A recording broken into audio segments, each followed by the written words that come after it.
Yeah, so let's talk about this beer really quick. We don't have to talk about the beer. Well, I like it, though. All right, well, you can talk about it. It's called Zmajska Pivovara. And so it says here this is the first Croatian craft beer. So, Jake, what's a Zmaj? A dragon. Oh, is that what they call them in Croatia land? So it's like the Dragon Brewery. Oh. Yeah. That's pretty cool because, I mean, I think the flavor's pretty good. Oh, hey, are we on? Are we live? Yeah. Well, hello, ladies and gentlemen. This is Phil Dragish. This is the voice of Phil. And the other one opposite me. This is the voice of Jake. Hopefully you can discern which one is which. I'm pretty sure you can discern. We talked about this before. It's just that comment that we got from Frank Ireland's friend that kind of put me off. It was like, oh, no. Jacob and me sound alike, but that's okay because we got stereo. We have stereo now. Yeah. Phil is usually on the left. I'm on the right. Really? Yep. Because we're sitting in, for me, yeah, my okay, perspective is like... I get it. All right, cool. Well... But I think you can tell a difference. I don't know. I feel like it. Listen to my slurry voice and listen to your crisp, clear, golden voice. Syrup. It's a syrup voice. Syrupy. Syrupy. So hello, everyone. Welcome to yet another episode. Yes, it's been quite a while since since the episode of Jake. Hey, how would that go? Well, I wanted to make a couple shout outs really quick, just to say thanks to everyone who, first of all, listened to the episode. Wow. And thank you so much for giving feedback. Thank you so much for your encouraging words. It was really nice to hear. And thanks to Joan, Petra, Jeroen. I believe that's the correct. Jeroen, I think is the correct pronunciation. I looked it up on Google. And so I think that's good. And thanks for your guys' engagement. And thank you also for, posing those difficult questions. It's all important. It's part of the process. And and thanks for you guys also who commented not on Facebook. You guys said some amazing stuff and some really nice encouraging words, and also just sharing your thoughts and being honest. And I really appreciate that. So thanks a lot for that. I think it was pretty good. Wow, listen to that, Jacob. You're getting the hang of talking to yourself for a change. I know. Watching a little TV for a change. So thanks again, guys, a lot for that. And that was a little Great recap. Scott. Yeah. Well, before we did our last podcast, podcast, whatever you want to call it. By the way, I always wonder, like, the podcast, was that? We should trace the roots. It was Tim. Well, look, Special Agent Frank Ireland is on the case. Space Cup is here. Space Cup is on the case. Frank Ireland is awesome. Yes, so what is the root? So I wanted to say, like, before we started this new podcast, this kind of marks something. And what it marks is, of course, that it's beyond October 21st, 2015. And therefore, when we started your podcast yesterday, mine was a couple of days ago, 13th and 15th release dates. That was still when Back to the Future was taking place in the future. That's right. Now it takes place in the past. Just wanted to commemorate that because we have to commemorate that thing. And it's interesting that you noted that it's surprising as well to me as it is to you that how big of an event the Back to the Future commemoration is, because I was also under the impression that it was kind of an under-the-radar thing, which only, people who like Back to the Future, who are more interested in watching it multiple times. That's right.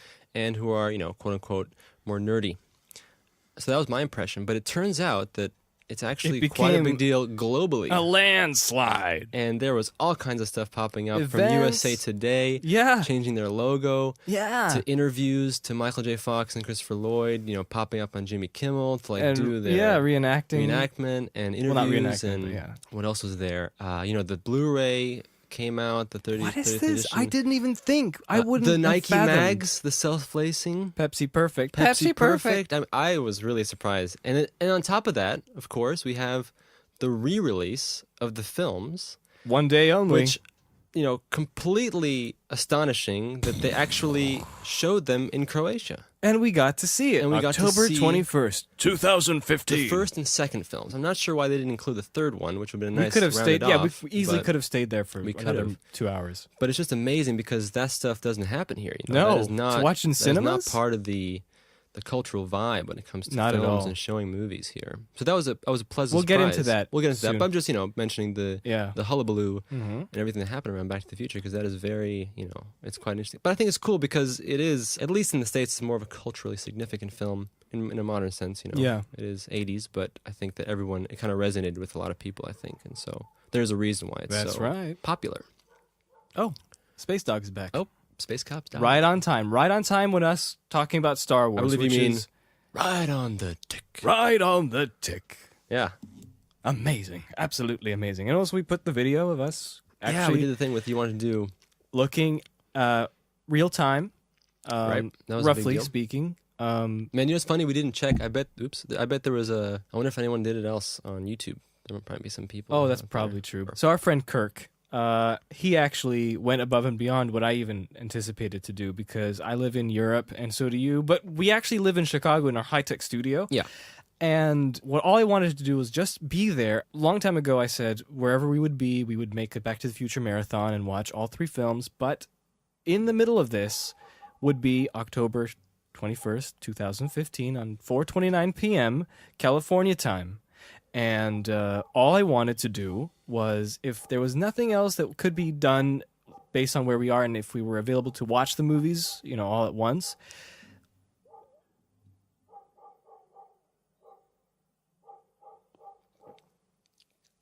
why is Wolfie barking? He's gone. Until I start talking again. No, he's gone. And so we just had to get that date, exact minute, exact hour, exact day, and the exact month, and the exact year, to just get to that actual timeline, because then for us it feels we're actually in the film. We are It is in the movie. the future. And this hasn't happened for the 30 years. Well, not 30 years. It was 27 years, because they filmed this in Oh, 1988. But just count based off 1989. the release date You mean based off the time in in the movie. Sorry, 1985. which coincides with the release date. So just for 30 years, it's been 2015, Man, the future, and now it's the present and this 30-year journey. So if this was a real time machine, Yeah. which doesn't exist, I mean, there's all kinds of different theories about that, but if this was real, it would have taken them that long for us Isn't to that crazy? see Marty, Doc, and Jennifer, and I think Einstein was in there, but he was in... wow, good question. Where did Einstein go? But yeah, Well, he said he was in taking- some kind of hyperbolic. state or something. He's like, I didn't even know we were gone. Yeah, I mean that's amazing. So now it's been 30 years since 85. And so we did that video. Sorry, Yeah. just wanted to say that. Yeah, we did the video. And it's good to be there. But Kirk went above and beyond, and he actually He did. scheduled a entire watch-a-thon with that in there, and he also kept track of the entire future events that were happening in 2015 in Hill Valley on that momentous occasion. I didn't do that. Well, no, he did also the exact time when they actually cut through the space-time Right. continuum My- and they get into the future. Yeah, this was a little bit of an oversight by me, because I wanted to actually do that too, but I was assuming that Doc would be looking at the clock, and the clock would be at any point in 4:29 p.m. Yeah, I think But that's fine. That's when you're, good. But then I just remembered after the fact, after we've done the video and everything, that Doc would have put the coordinates to 4:29 p.m. and it would have gone exactly after the third flash when the time machine came in, 4:29 p.m. 00, because there is no seconds to. Yeah, to cut put off. into The It screen was cut off but and you couldn't see the... I'm sure on the time placement device, you can't choose the seconds. Probably not. So it would have been on the tick, and I should have done that. But instead, I sort of assumed that it would be at any time. I think it's good enough that we 4:29. roughly got it. Yeah, but you don't get another chance at this. The idea was to just commemorate the time that this happened. And also, it was 1 a.m. there over here. And That's I was true. really tired, and I couldn't. It was 1 couldn't a.m., continue. 1:30, I think. That's But we California did it. We time. did correct California time and everything. So that was really great. So But- now we're here. What else did we do? We went to watch. We're Knights of the Round Table. We're dance when we're able. And that was another flash of lightning. What What an amazing, amazing, amazing, amazing Monty thing. Python and the Holy Grail. Their 40th There was anniversary. an actual screening here. Yeah, One day only. exactly. I went and saw that. And With that was, Petra, our with friend, Petra, yeah. of course. She'll always be with us when we're watching movies. Absolutely. And her sister. That's right. Her sister did come along with us. That was so cool. we all went to watch Monty Python and the Holy Grail, and that was magical. In fact, it was so often that we watched it that most of the jokes kind of really, really ran dry.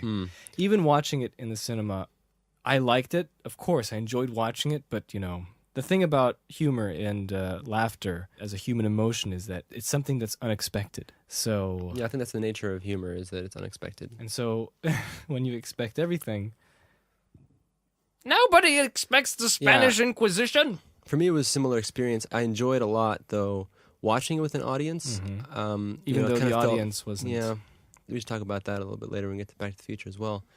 But it's cool watching with the audience at least and kind of feeling like it's an event.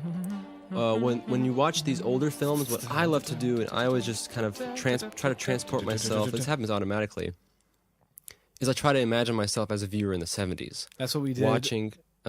with the original Back to the Future. Well, yeah. The 25th anniversary. I love that. That was excellent. At AMC Theaters in Indianapolis. It was close. It was Castleton. It was the November when Marty went back in time. Yeah, man. I love that. That was probably one of my favorite experiences watching any movie in cinema because, first of all, the screen was great. The Blu-ray had just been released. So, excuse me. This is 2010, by the way. 2010. The Blu-ray was just released, so I think that, you know, there was a new transfer of the film. Super crisp. We never saw the film this sharp, having watched it only on DVD prior to that. And what I loved about it was just that the theater was packed. The audience knew the film so well. Yeah.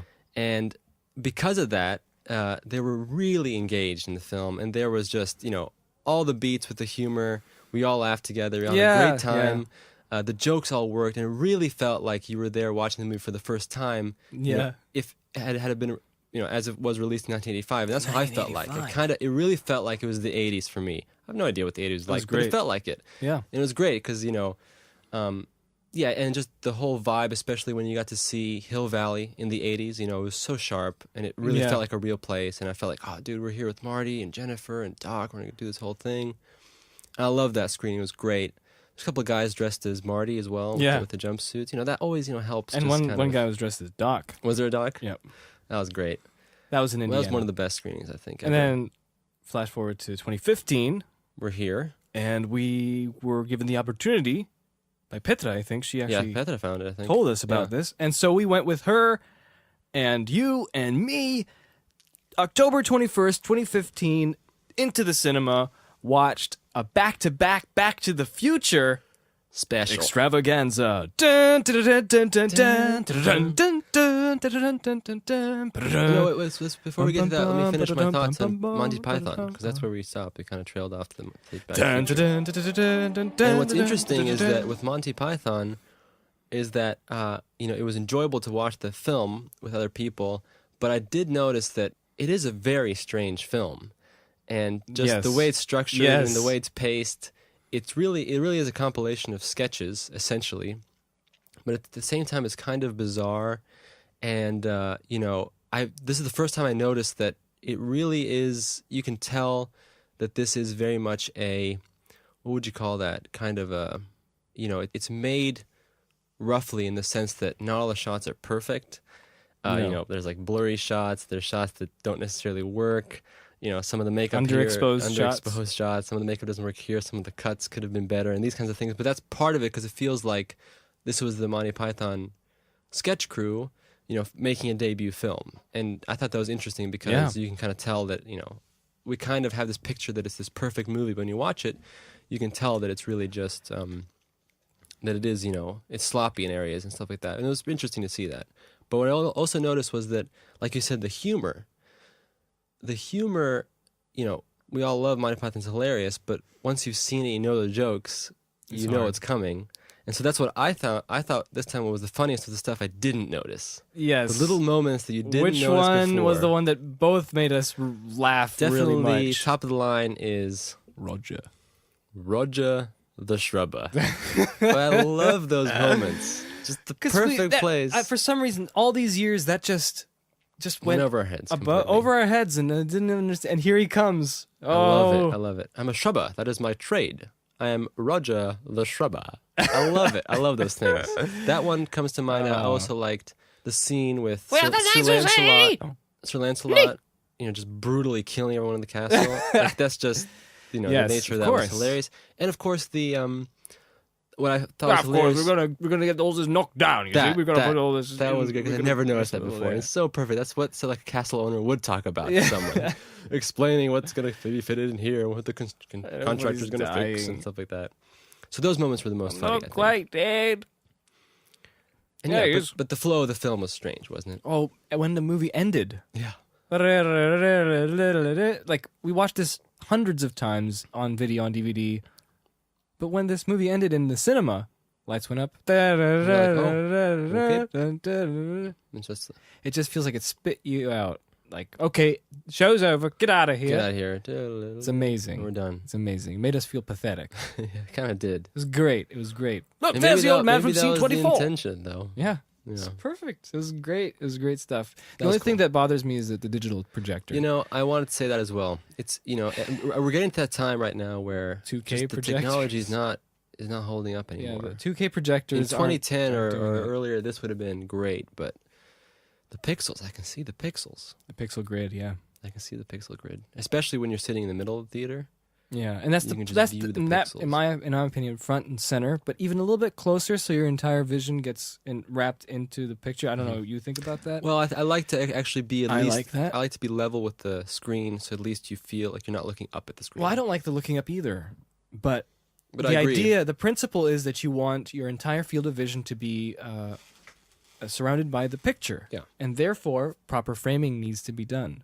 Proper framing But does. get people into ignore that now, which is a totally different topic, That's a which I different will topic. not get into. But the key is, I guess, to have your whole field Yeah. of vision covered, which I think, makes sense. And so far, it's been fun viewing films like that. Versus, of course, in the back where you just get this little window, like you said before. Yeah, going all the way in the back, which But the most Croatian pixels- audiences like going They to love the the back. back. I have no idea why.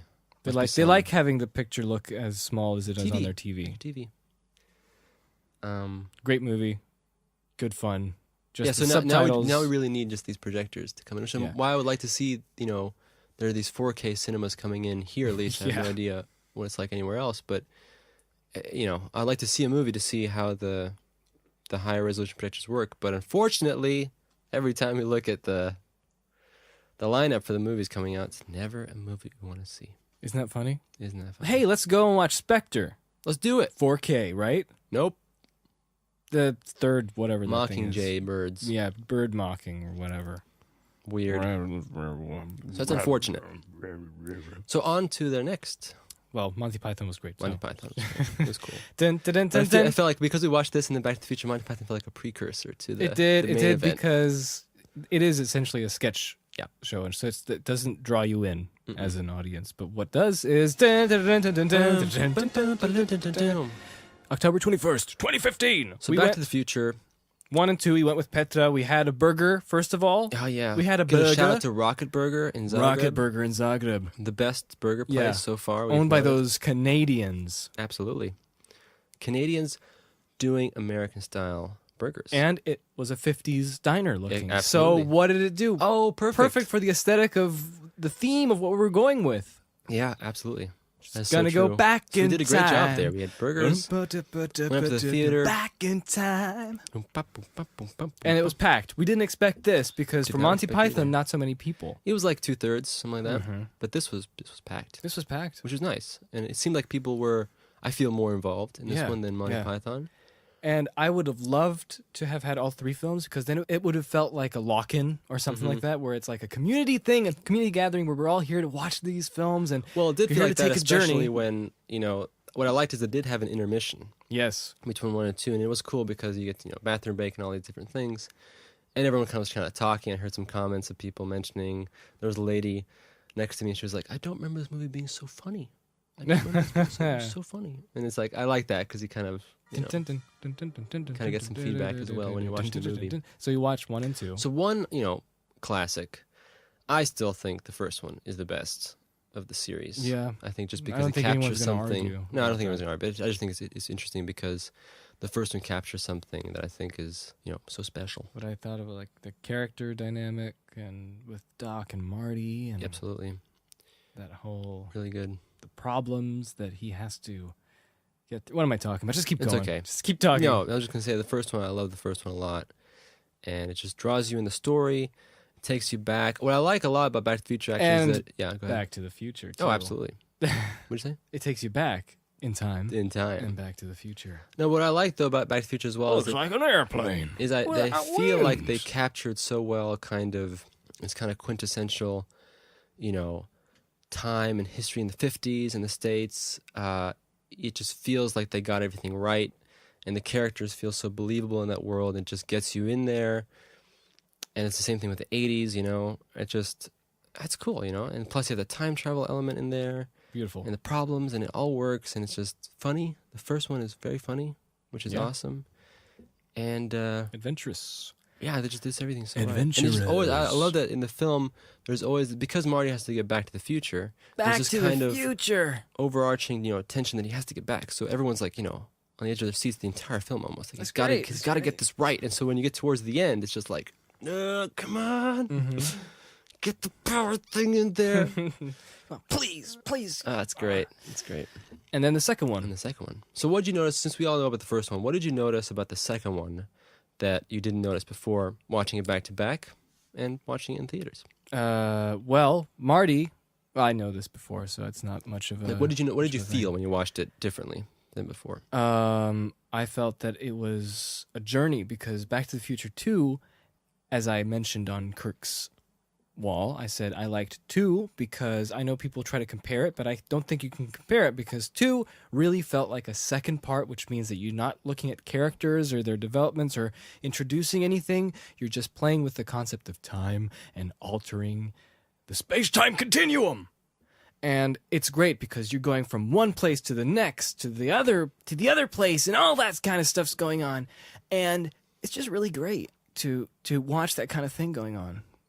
Yep, I agree. What I noticed in the second film was that because they were back to back, it really felt like it was adventure. Surprisingly how many elements there were of the first one that were used in the second one, and not necessarily just the 50s, seeing the 50s from a different angle, but also there were some rehashed gags. Not in a bad way. This is not at all little girl. Yeah, I need to borrow your. But it is interesting. Hoverboard. When you watch them so close together, you notice how much of that is in there, which is interesting. There was something else I wanted to say about the second film. Those boys don't work on water unless you got power. Yeah. Since when did you pick up the physical type? I think I should discuss it with my father. Right. That's what I want to say. The beginning scene, remember? Where it's your kids, Marty. Something's got to be done about your kids. So, the beginning scene when they refilmed it felt like, for some reason or whatever, felt like you got to come back with me. The energy level dropped a bit when you started the second film. And you realized, I see. Okay, this is a little bit slower, which is obvious because they didn't, it wasn't the same shoot.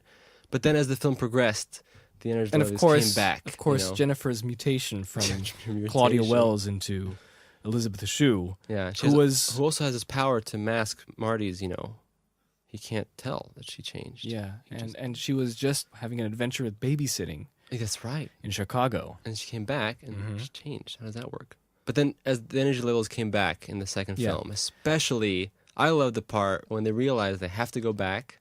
I love to 55, and when they go back, like, this is the moment in the film that completely switches gears.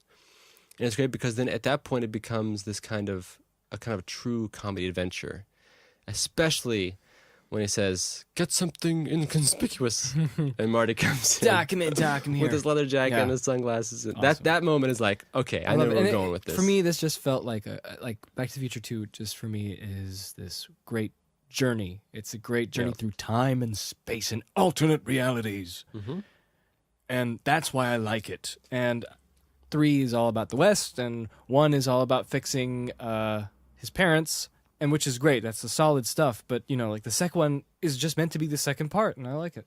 I there's a lot to talk about it, but we're not going to talk about it. Saying you kind of get more. And also, when we were in the cinema, lots of cheering going on for different lines. I mean, in the States would be more. Here, not so it was much. A little bit less than at least. But at least when he's like October 21st, 2015. Or 2015, and the whole audience cheered at that. We all went, which woo! was great. And it kind of died down, and I just went, woo! And everybody else was like, yeah! Oh, perfect. And then at the end, we all clapped, and I had to go like this, so everybody else clapped. So it's like, get a move on, everyone! No, that was good. I liked that everyone kind of. I just kind of felt a little bit unfair that we couldn't see the third one, because the ending was one of my favorite endings. I really love that. It's like, I'm back from the future. Yeah. Dun, dun, dun, dun, dun, dun. It was also interesting to note that some of the cultural Dun, references dun, were different. dun, Obviously, the audience reacted like Great. the classic joke of Ronald Reagan. Oh yeah, Jerry Ronald Lewis. Reagan. That the got actor. a laugh, but it was a mild laugh. And No, it didn't get any It didn't laugh. get any laugh at all? No, I do. I'm the Wow. only one that laughed. Wow. See, big difference there. Who's vice president? Jerry And Lewis. when Jerry Lewis, like nothing, just But in the States, when we watched it, yeah. for the 25th anniversary, huge laugh. That was like Ronald the joke. Reagan, That the was the actor. joke in the film. Yeah. Which was interesting to notice. And Petra, guess what? She wanted to watch it with us because she saw. She's a big fan of Back to the Future 1, Back to the Future 3. But not the second one. She never saw the second No. one. How can you see 3 and not see the second one? So this was I a know, new Philip. experience for her. That is cool. That is cool. And it was all worth it in the end because then we could watch it Now she has the together. complete picture. And then she got to see the alternate 1985. Yep. Crazy stuff. 27th floor. Yeah, I always notice how Marty looks different in the second and third. Yeah, film. he does. He does look different. Well, that's Back to the Future. That was our experience That was this our whole experience the whole time. time. It was great. It was Back to the Future, and I hope there'll be more old movies we can watch. Oh, I hope so. Now, in one thing I would like to land. do, though, is I think that, if they show an old movie, I would love to just see it on either film would be great, because that would be the true That'll be the true way. experience, film, or, But knowing me, high like, resolution. you know me, right? I always am saying soon. Actually, even now, it's there. It's there. What's there? This technology is there. I know, but it takes a long time for the cinema chains to be like, no, these credentials are good. They're good. It's there. It's going to be just as good as film, but in our case, we didn't see it just as good as film. Because Yeah. film has that kind of, it just has that natural quality. Has that organic vibe. So anyway, what else That are was Back to the we Future. like? What else did we do? Well, Hello, Dad's home. that's kind of it for now. I mean, like, home. King of the castle. I don't know. What else is there? Well, we're. Well, guess what, Jacob? What? Guess what, Jacob? What? Getting through the Star Wars Parsects to Episode 7. We did it again at the same time. Yeah, but we're not starting yet. We just want to talk Okay. about Star Wars Episode 3 because that's the movie we watched. We watched it in machete order. So we're on this the machete order. Yeah. Tell me about this. Forget the There's a lot of machete order. orders. There's all kinds of. But orders this out one is the suggested one if you want to put the prequels in there. there. Yeah. So we're on this little series Yeah. called Parsects to Episode 7, Yep. which is basically our. You know what other people call it? No, I remember there was a magazine or something and they called it The Road to Episode 7. the road, but there Where aren't. we're going, we don't need roads. There aren't that many roads. I mean, there are in Coruscant, but mostly space. Parsecs. Parsecs Made the Kessel run in less than 12 parsecs. So It's what's just the apt. argument Yeah, here? yeah, Anyway, what we've been doing this whole time since I don't know, August last year, because I just forgot, actually. I accidentally started talking about Star Wars Episode 4, aka Star Wars. I watched the Harmy's Despecialized Edition way back then, and then I started talking about it on this podcast a long time ago, and I started just telling Jacob the Actually, story. I can tell you right now. I started telling you the story of the entire film With as this if I brand watched new it site for the that's first coming out, time. I can tell you. Oh, the brand! Yes. Brand spanking No new. wonder this circuit failed and says made in Japan. What are you talking about, Doc? All that stuff is made in Japan. Incredible. All right, so The Legend of Yavin 4. Mm-hmm. That was in August. You're absolutely correct. I was correct last year, right? Last year in Yeah. August. And I just did that accidentally. Didn't even think this would be a thing. But then when episode 7 was coming out, I'm starting sounding like Marty McFly. For some reason, history's gonna change. Yeah, we're the pinheads. That was nice. Remember the Damn, sound in the theater. That's the one It was. thing about I'm afraid it watching was the just too darn loud. theaters. Just too darn loud. So anyway, I started doing this, and I didn't know it was going to be a thing. But then when episode 7 was coming out soon, we were like, let's watch all the Star Wars movies since we haven't seen them for a long time. Contrary to popular opinion, just because I like these movies so much, like Back to the Future, I haven't seen that since 2010. Until Yeah. we went to see it in the cinema. That's the thing. Yeah, that's interesting. Other people probably tend to watch this, overwatch it Weekly. you know? Weekly. I can't do that. But, these Star Wars films, I haven't seen them in years. It might have been 2009 when we had that marathon of all 6 Wow, movies. you're right. It's been a while. Yeah, and back then it wasn't owned by Disney, and no one had any plans for a new Star Wars film, and it was kind of like, It was just out there. It was It was cash. out there. So now we're in Parsects to episode 7, so we're on our 5th film. Yeah, so the idea is basically To watch these movies as if we've never seen them before. But with the prequels, we have the thought of seeing them as if we just saw the original films. So the original films, we haven't seen them unless... No, we've seen them. like we're pretending. Now we're going to the prequels. Like I said, we've watched we've watched 4 or 5. Yeah. We're going in order. Yes. So yeah. Yeah. But with the original films, it's just, I haven't seen anything. So I watched Star Wars, and I thought it was strange, but it was good. It was really good and really fun at the end. That's what I thought as a person pretending to have seen it for the first time. Yes. In 1977, for example. And then for Empire Strikes Back, Morty, we gotta go over here, Morty. I can't do the voice. I could do it better in other episodes. It's all right. And with the prequels, we obviously decided to do it with knowledge of The Star Force. Wars Episode 4, 5, and 6, but without the hype. Without pretending we're anticipating the greatest film ever, like everybody else was in 1999. Yeah, we're just watching. Yeah, it and so like any other episode 1, and then episode 2 with the knowledge of episode 1, and episode 3 with the knowledge of episode 1 and 2 now. And that's where we are. That's episode where we are, exactly. 3. So we're just going to go, basically, we're going to go through the film. of the Sith. We're going to recap the entire story. It's a retelling. It's a of the retelling, entire story. pretty much. But you get the bonus of us giving our opinion on every single scene and every single thing that happens in the So film. I thought we could do it as a commentary, but commentaries won't give us Commentaries time to stop reflect. and reflect and talk. The thing is, though, also commentaries. Also, seems these like things it's less. tend to be longer than the movie. Yeah, I mean, we'll see. We should But put a hey, timer. I mean, if you like it, that's great because, I do a lot of stupid voices and, Jake's kind of here and like Fly Farm. But it's fun. I think it's just fun going through the movie because it's different. It's different than simply giving a general review. It's more like just going through and everything. pretending. And Exactly. And the thing is, like, the key is what we're trying to do also is trying to look at the film in the best possible light. Mm-hmm. So we're not trying to start from the point of saying it's bad, let's talk about it. We're starting with the point from who knows? This is a film. Let's see what this film has to offer. Mm-hmm. That's the entire idea. And that's what we did with 1 and 2, I think. Yeah, I think we did a pretty fair job. I listened to it recently, the second one, and I thought it was pretty cool. I think we did a pretty good job, at least, giving credit where the film deserves credit, and also the parts which we felt didn't work so well. Yeah. Let me just put a timer really quick. So, but we also have a little bonus thing where we want to talk about when we were kids and we were anticipating Star Wars Episode 3, because 2 was a huge deal with kind of nostalgia, and I was 13, you were 4 years younger than that, and our friend Andy we were all hyping it up, and for episode 1, we always had backyard Star Wars movies and made all that kind of stuff with the prequels in mind because we thought that was the latest and greatest, because as kids, you don't really go, that sucked, but you just go, yeah, Star Wars, that's made by the lightsabers. guys who make Star Wars. Yeah. That's the stuff. And That's how my we approached opinion's wrong because they're the ones who are doing the actual thing.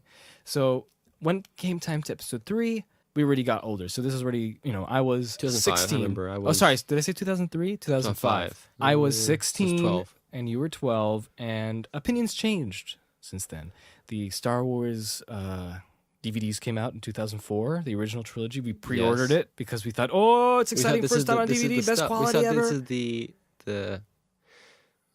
thing. top quality, top release. It's funny you're mentioning episode 3. I remember, well, that's the whole thing is episode 3, that at that time, because we had this sense of wonder at episode 2 and 1, and we were just loving it, and we didn't even necessarily stop to think about the films. When episode 3 came around, I noticed that I felt a little bit less of that vibe going on. Oh, at least. definitely. And I remember at school And and also things like that, it was less, Yeah. people didn't really talk about it. But I do remember in class, my teacher, this was... That wasn't me. Morty. I was 12. Yeah, this was 6th grade. I remember Marty, our teacher said, like, before the movie came out, she's like, anybody gonna watch Star Wars? The new Star Wars is coming out? Anyone excited? And I noticed, like, that was kind of a moment for me because not many people were really reacting too much. It was just kind of like, yeah. My friend was like, yeah, definitely. And less of that kind of hype. But then again, that's circumstantial. But I remember it did feel kind of like it was ending. Remember the prequels? Yeah. The last of the prequel. I remember they had Time Magazine had a big old Darth a big Vader old head. Darth Vader head. And it just felt like it was kind of, Yeah, going down. This is the Rounding last out, one, and this is the and end. I think that Lord of the Rings, we watched those in between 2 and 3. And at Oh, this right, Lord of the Rings, time, yeah. at this time, it was kind of like business, sort of like, let's just get this over with, let's watch episode 3. But it was also exciting because we wanted to see maybe this would be the good one. Yeah, maybe this is going to be the Yeah. one that actually. So we went to is the Star Wars convention in Indianapolis because they had a full 4-day ceremony for the Celebration 3 Yeah. in Indianapolis. We finally decided to, instead of going Sunday for one day in the afternoon when everybody was gone for episode 2, we decided to go for 4 days. We went the whole 4 days, didn't we? Mm-hmm. And I made a huge package for George Lucas. Did you really? Yeah, with my yes, I movies and remember my that, I remember that. portfolio. So I was thinking in my head, if we're at the convention, George is going to be there. And then if I show up, he'll be like, Phil. It's you. And like, here, George, this is for you. Yeah. No. Like, No? he already got the package. Oh, you sent it. Yeah. I'm sorry. I thought you brought it with you. I Yeah. forgot. Well, this is the never-ending story of young Phil who keeps. This is the Well, never-ending story. if put your mind to it, you can accomplish anything. That's good advice, Marty.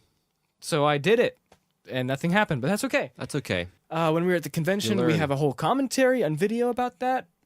You can watch Yeah. on Vimeo and We how did the much fun commentary we for had. that. And Andy was obviously absent because he was 16, and Andy he was like, doing teenager things. Yep. Teenager Like listening things. to really loud rap music and whatever was popular. I'm sorry, And Andy. Usher we still love you. confessions. Usher It's okay. confessions. I'm sure Andy would agree with us. And driving around and talking to his friends instead of going Yeah. with us to watch Star Wars Episode 3.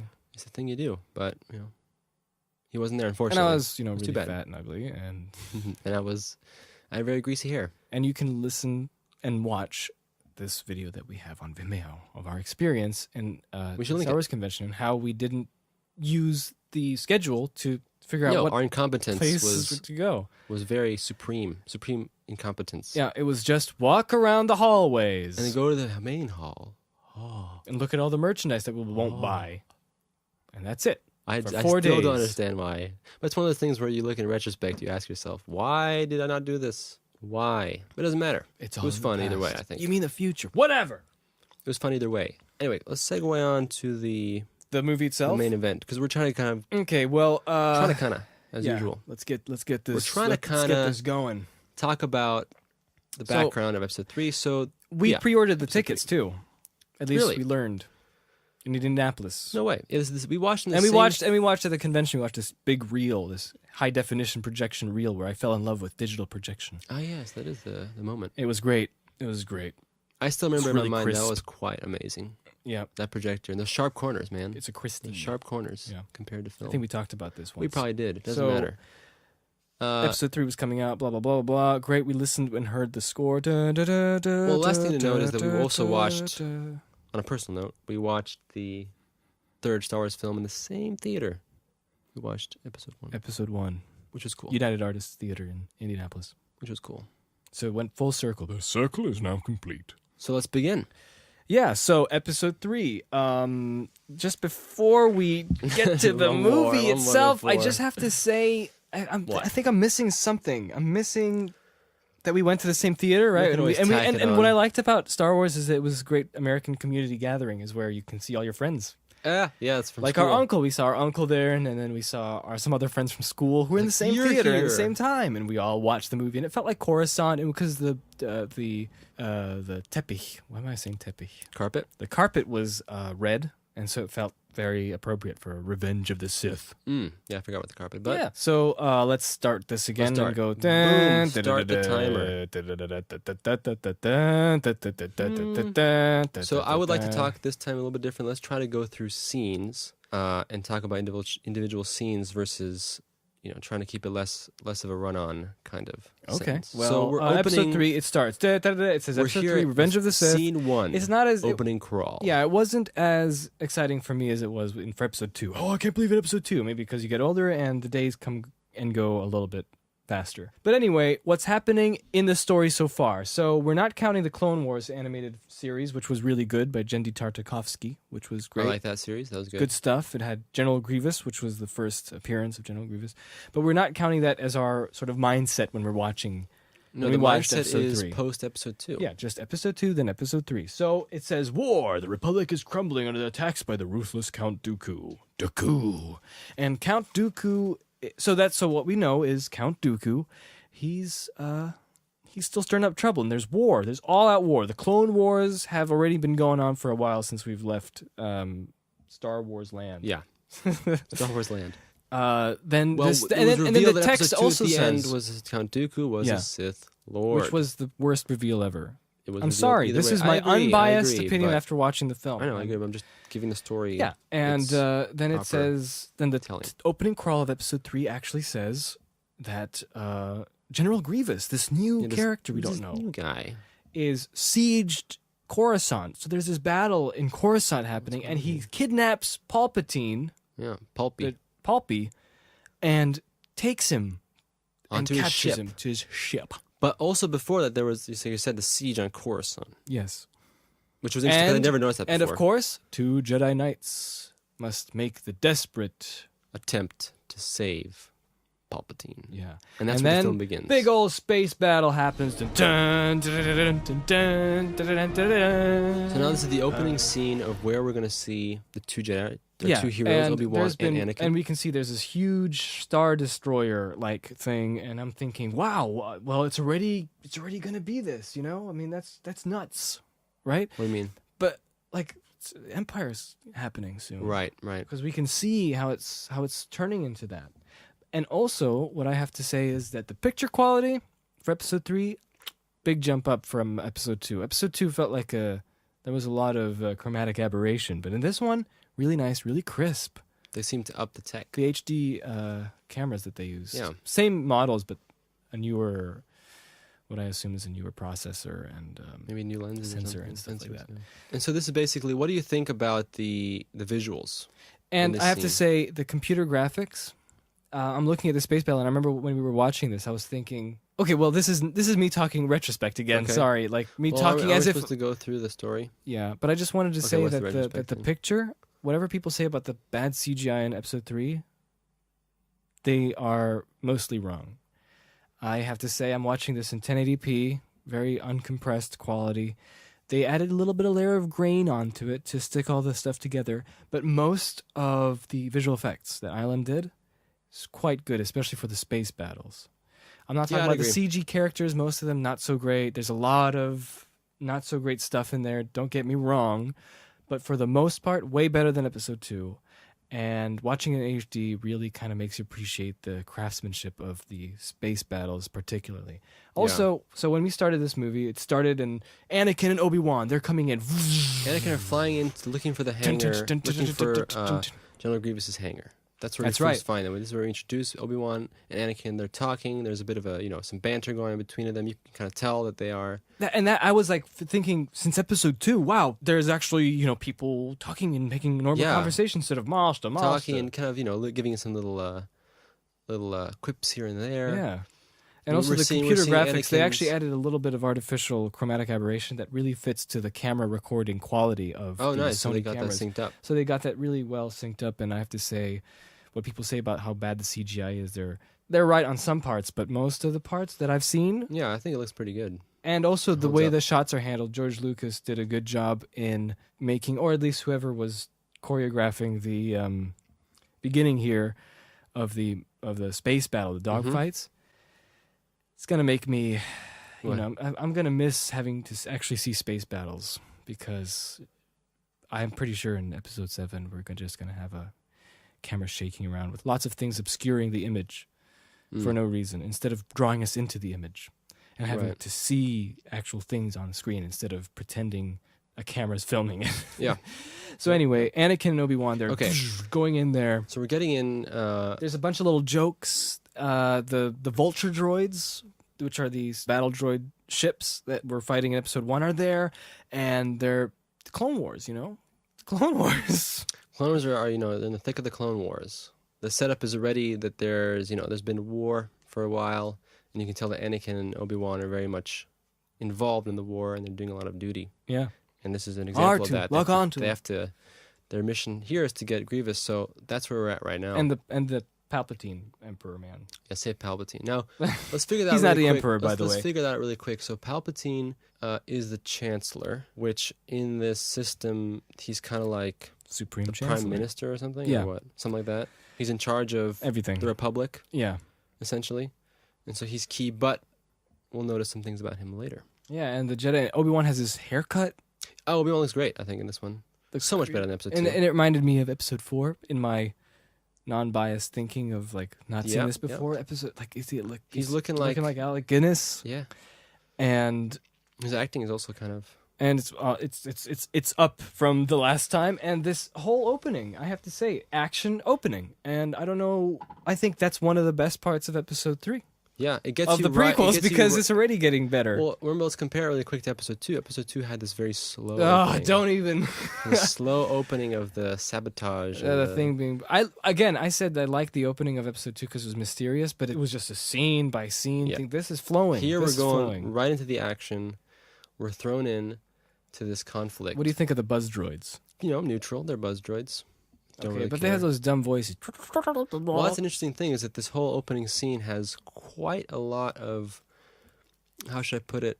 It's so dense. There's Humorous so much flavor. stuff going on. It has humorous flavor. Well, it's kind of obvious, yeah. It is obvious, but I'm saying like it's interesting because as we get to later in the film, that changes. But for the opening, there's quite a bit of voices. There's there's banter. There's So the first 7.5. There's visual gags. Yeah. and For the stuff like first 7.5 minutes, I thought it was pretty good. Especially, I just didn't like the vulture droids talking and the. that. I didn't get that either. Buzz I droids would have talking. not put that. But in. for the first 7 minutes and 30 seconds until they start jumping up like kangaroos from the. And also the way Obi-Wan said, I have a bad feeling about this. It's just well put in. Yeah. So I'm just saying, compared to what we've seen with episode 1 and episode 2, it's already on a much better start, I thought. It's a more Especially the natural space flow. battles felt like space. Yeah. More natural. And then flow. they just start jumping up like, a little pop-up. Yeah, they're in the ship, and immediately lightsabers out, And fighting everyone. got the droids down like butter. There they are, get them! And then the droids, And then, they have a little joke together, Anakin and Obi-Wan. Yeah, Anakin and Obi-Wan pretty much. And then they joke lock at the on to beginning a find lot. R2, the hero, helps us find the Chancellor, who's up above, up in the uppest levelist Yeah, and in the upcoming of the ship. In the upcoming scenes here, it's basically we're gonna follow Obi-Wan and Anakin how they have to get up to the hangar, and there's the typical elevator isn't working, those kinds of things, which I think is fine because I think that kind of gets you in the little adventures, the mini adventures of Obi-Wan And there was deleted Anakin. scenes. They should have put the deleted scenes. If you have watched deleted scenes, you should check those out. It's on the Blu-ray. It's on the Blu-ray. There's some good parts that they should have But left in. we watched them on YouTube. Yeah, we watched them on YouTube. There's some good parts they should have left in, which are just little quotes from Like Anakin and Obi-Wan. when they there's- get into the elevator to Yeah. go up to the highest level, there's these battle droids behind them inside the elevator. Drop them. I said drop them. Roger, Roger. And then they just go and kill them all, slaughter them like animals. And then they're like, Roger. Roger. Roger. That was good. I think that was good. They And should it have really just left that taken in. out. Maybe because George thought there was too much humor, but Because I it think would have fit. But I think what should have been taken out was the stupid CG droid antics. Yeah, With CG droid R2, didn't work very well. And then the battle droids, super battle droids. Let's just not make them threatening And they're anymore. talking. as What well. that nothing. Yeah. Ah, So if they weren't talking, and if we had the Roger scene, yeah. would have been better. And then there's a bunch of shenanigans going on with Right, so with then that. finally and then when they they're finally in get the up onto hangar- the elevator and they get into the Emperor. Ah! The Emperor. Well, because the image is Ah. almost exactly the same. Yeah. Like I mean, look, it's like no poetry, it's no rhymes. mystery at this point that Palpatine is. Yeah. I mean, we saw episode the end of if you count. And he's the end of captured. episode He's 2, captured in that He's big obviously the Sith old Lord. hangar bay area, this big, nice, lofty area. And I have to say, people who say that the cinematography by David Tattersall was bad, they're mean. Because it wasn't that bad. It fits the story and the movie. I agree with But you. it's The nothing, like only you said, it thing- was nothing special, but it wasn't bad. Well, It the only wasn't thing crap. I think is that the prequels. What is crap is that when Count Dooku shows up and he goes, "Gentlemen," and then does a somersault. in the air and lands. Yeah, No, I just wanted to say that could have been better. could have been more graceful. I just wanted to say this cinematography, as you mentioned, I agree, but I think that the prequels, one thing we've noticed repeatedly is that the shots they stick to a bit of a formula with this wide shot, you have the medium shot, and you sometimes have a close-up shot. Yeah. And there's never really anything in between. Red Letter Media, they talking about explained that. Yeah, and so you kind of get this kind of stock way it's shot. That's how George shoots, because he's trying to gather elements. But if you look at episode 4, I mean, that's a totally different story. It's not shot at all like the prequel. But I guess that's one thing. There's many people who would... it makes it less exciting, I think, who would put credit to the editors who saved the movie. Okay. Well, I mean, obviously it's a different story with episode 4, but I think that's one thing that could have been improved on. Would have been more exciting just to watch, just to get different angles. So we just get different views other than just simply documenting what's going on, which kind of feels like the case here. And so Obi-Wan and Anakin actually have some banter a little bit. He's like, this time we'll take them on together. Well, what's interesting is here we're getting to notice that Anakin is he's more mature. He's realizing some of his mistakes from the second one. And one. I'm not saying that because I know the story. We're saying it because it's been presented to us in the film, and that's what I felt. Yeah, I felt it too. Okay. And we get the idea that Anakin and Obi-Wan have a better understanding of each other, and they're going to go at these problems like Dooku now together. What's also interesting in this scene is that what I noticed is that coming from episode 2, since we learned that Palpatine is the evil Sith Lord. We never really did. Yeah, we did. What are you talking about? In the movies? In the end of the second one, remember? You've done well, Count Dooku. I don't know what was going on with that. Like, honestly... Dude, that's like putting 2 and 2 together. It's like the easiest thing I to know figure it out. is. I know it is, but was it intended? I don't know, but the viewers were watching it. Who cares? We figured it out. It was just like, was it intended for Dooku to be this mystery, even though he's completely not? Who else would it be? Exactly. So I'm telling you, it's fine. Okay, then go on. And what's interesting to note here is that we're getting this picture already at the beginning, is that, I started to ask myself, okay, Palpatine, in the movie hasn't confirmed that Palpatine's the evil guy.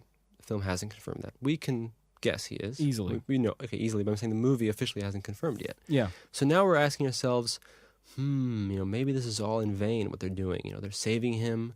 This all feels like a giant setup, that Palpatine knows. And he's doing this whole thing, and you're getting this idea, and you're seeing it's like you're feeling that this is kind of a waste. Obi-Wan, Anakin having to fight Dooku, having to, this whole war. It is, but both sides don't know. I know, but I'm saying that as the viewer, that's what I noticed at the beginning already. We don't feel like this is a real rescue mission. We feel like, well, the whole Clone Wars doesn't feel real then. I know, but this is part of the Clone Wars. All right, then. And then, what I don't feel about this scene with Count Dooku confronting them, what I do feel about it is that it feels like both sides are like, yeah, this again. Gotta fight him. It's like, you won't get away this time, Dooku. And I thought that was a sort of sarcastic could have been taken expression. Like that. I would probably take it you like won't get, and then Anakin's like, my powers have doubled since the last time we've met, Count, which was last week, probably. You know what I mean? That's what it felt like. He's like, good, we don't want to make a mess of things.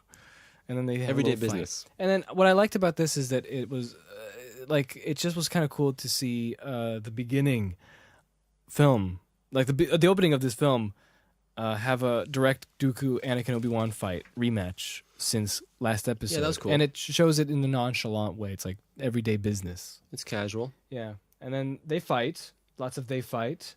And then Dooku gets disarmed. Oh! This is a big moment. Yeah, his hands. Yeah, his hands sliced right off. He's in pain, but he's holding it pretty well. Because, he's holding it pretty well. And then Palpatine says, Anakin, kill him. Anakin's like... And Obi-Wan got knocked out. Shouldn't. Before that. And Obi-Wan got knocked out. And he almost got his leg sliced off. It looked like off. it. I thought his leg got sliced off. You see that shot. Leg. And so he has both leg. his lightsabers. He's about to cut his head off. And also before that, Dooku's like, you have anger, but you don't use it. Why? And we had a little clip from the convention. We watched that little clip.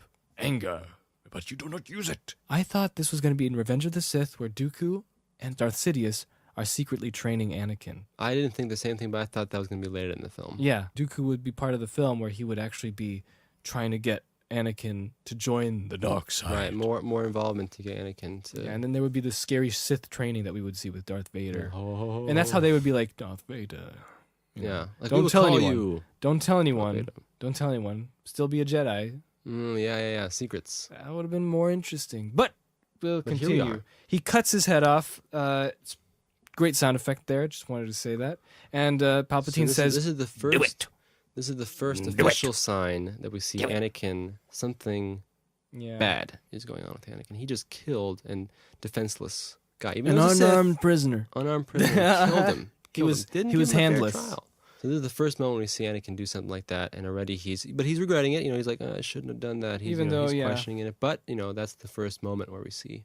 And Palpatine's like, well, let's go, buddy. Palpatine's like, leave Obi-Wan. Mm-hmm. And he's like, no. We have to take him with us. And there's a little, counterbalance. He still wants to save Obi-Wan, obviously. Yeah. He's still a good guy. He's my friend. My friend. And then they go and have the shenanigans where the thing is falling down. Yeah, the shenanigans, and they eventually eventually get captured, Palpatine and him, and they all get captured. He's like, we're smarter than this. Yeah, what do you think about that? Like I said, I thought this was the silly shroud of the dark side, which is silly shroud. Palpatine trying to get them caught. So do you really think... But there's no reason to do that, because Palpatine wants to get back anyway. He does, yeah. But do you really think the movie... But it's so stupid getting Palpatine, and we know that he's the evil one. The ultimate evil, and Obi-Wan with his Jedi senses can't sense Palpatine. I sense an interference, this shroud. That's why I thought We're Smarter Than This line was all about that. I have no idea. The shroud thing confuses me. I don't know if that's supposed to be metaphorical or real. I have no clue. So anyway... Dun dun dun dun dun dun dun dun dun dun. Grievous comes in. What's the situation, General? So what do you think about Grievous? What's your first impression? Wait, I am the General. My first impression was pathetic guy, because he's coughing. Yeah. And he has this cape, so the intention was for him to look like mustache twirling. That's what I thought. Yeah, that's what I thought. That was George Lucas's intention. Oh, you could said then, that. because that was my. But everybody else who saw the pictures, the fans, before the movie came out, they all were like, "This is gonna be the most awesome character." Really, I don't remember that. He's the big bad. He's gonna be so intimidating. And for the credit of the Clone Wars cartoon, he really was. They had this great suspense scene. Oh yeah, Clone Wars did. Where he just took out a bunch of Jedi and used his feet to fight with lightsabers. And then Mace Windu went with the Force and cracked some of his internal organs in his biomechanoid body, and that's why he starts coughing in Episode 3. Oh yeah, you told me this. So this is it bridges it together. But watching this as if I haven't seen the Clone Wars TV series or haven't seen anything, just Episode 2 to this, he's just this mustache twirler with a cool mask. Twirler, yeah. And then they have a little bit of banter, and then we introduce Grievous a bit, and really all that happens is they basically escape. They fight some guards with these lightsabers. I remember watching this making of before the movie came out, and they were talking about how, I think George Lucas was talking about how, what matches a lightsaber? What matches a lightsaber? What could go against a lightsaber? All right, those energy sticks. Yeah.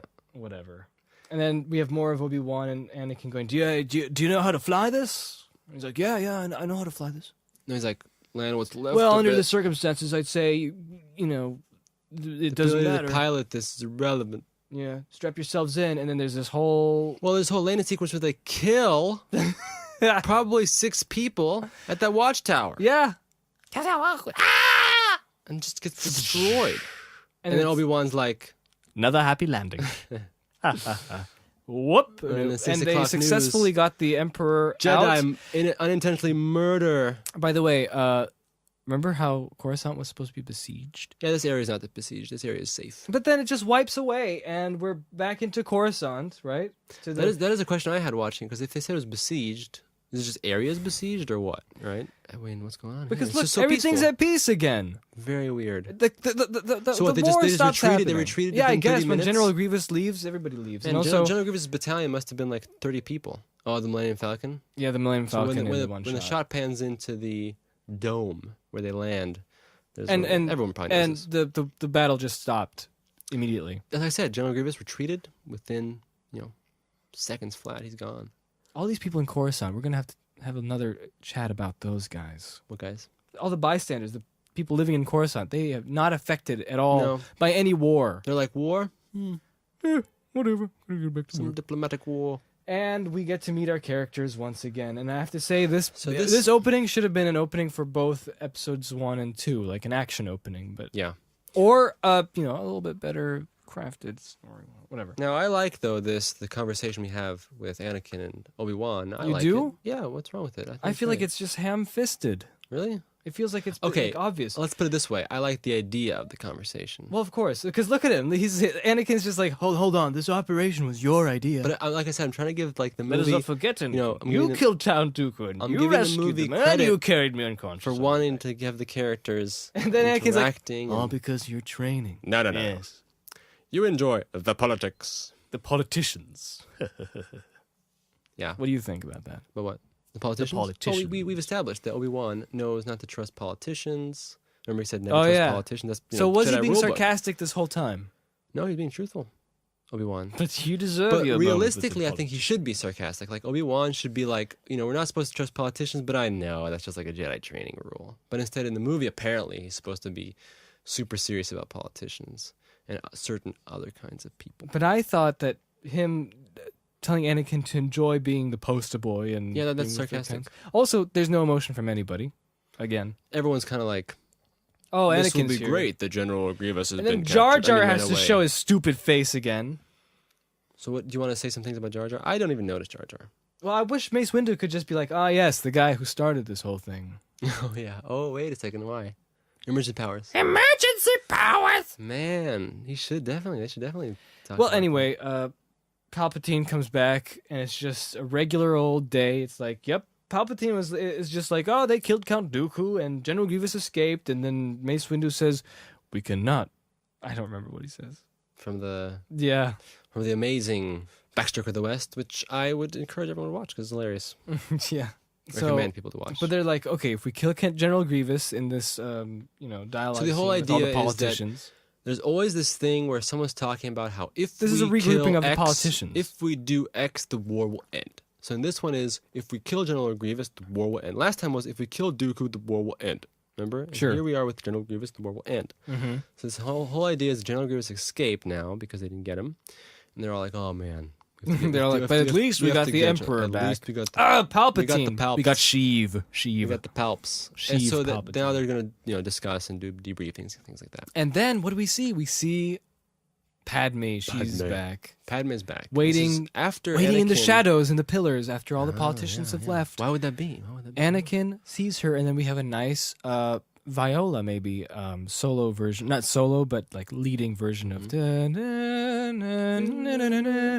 And they hug, and she's like, Anakin, something wonderful's happened. It's like, we haven't seen each other for a long time. And she's like, don't let people know that we're kissing Yeah, he's like, I don't care. behind the pillar. It's like, I don't care anymore. And Not afraid. apparently he was a long time gone, And the outer rim. right? And Anakin, Padme's like, I'm pregnant. Yeah, and that's what someone really wants to hear. And he's like, that's great. That's wonderful. And that's pretty much all that happens. She has her buns. She has her Buns. the cinnamon buns on the hair. And so she's pregnant. End scene. And that's pretty much the end of that scene. I don't know what to say. Me neither. The emotion. Emotionally, what do you think about that? I don't know. I don't really. But then we cut to, now that we established that General Grievous has to be killed, and then the war will be over, perhaps. We get to General Grievous going down, and it was a great musical cue that doesn't show up anywhere else.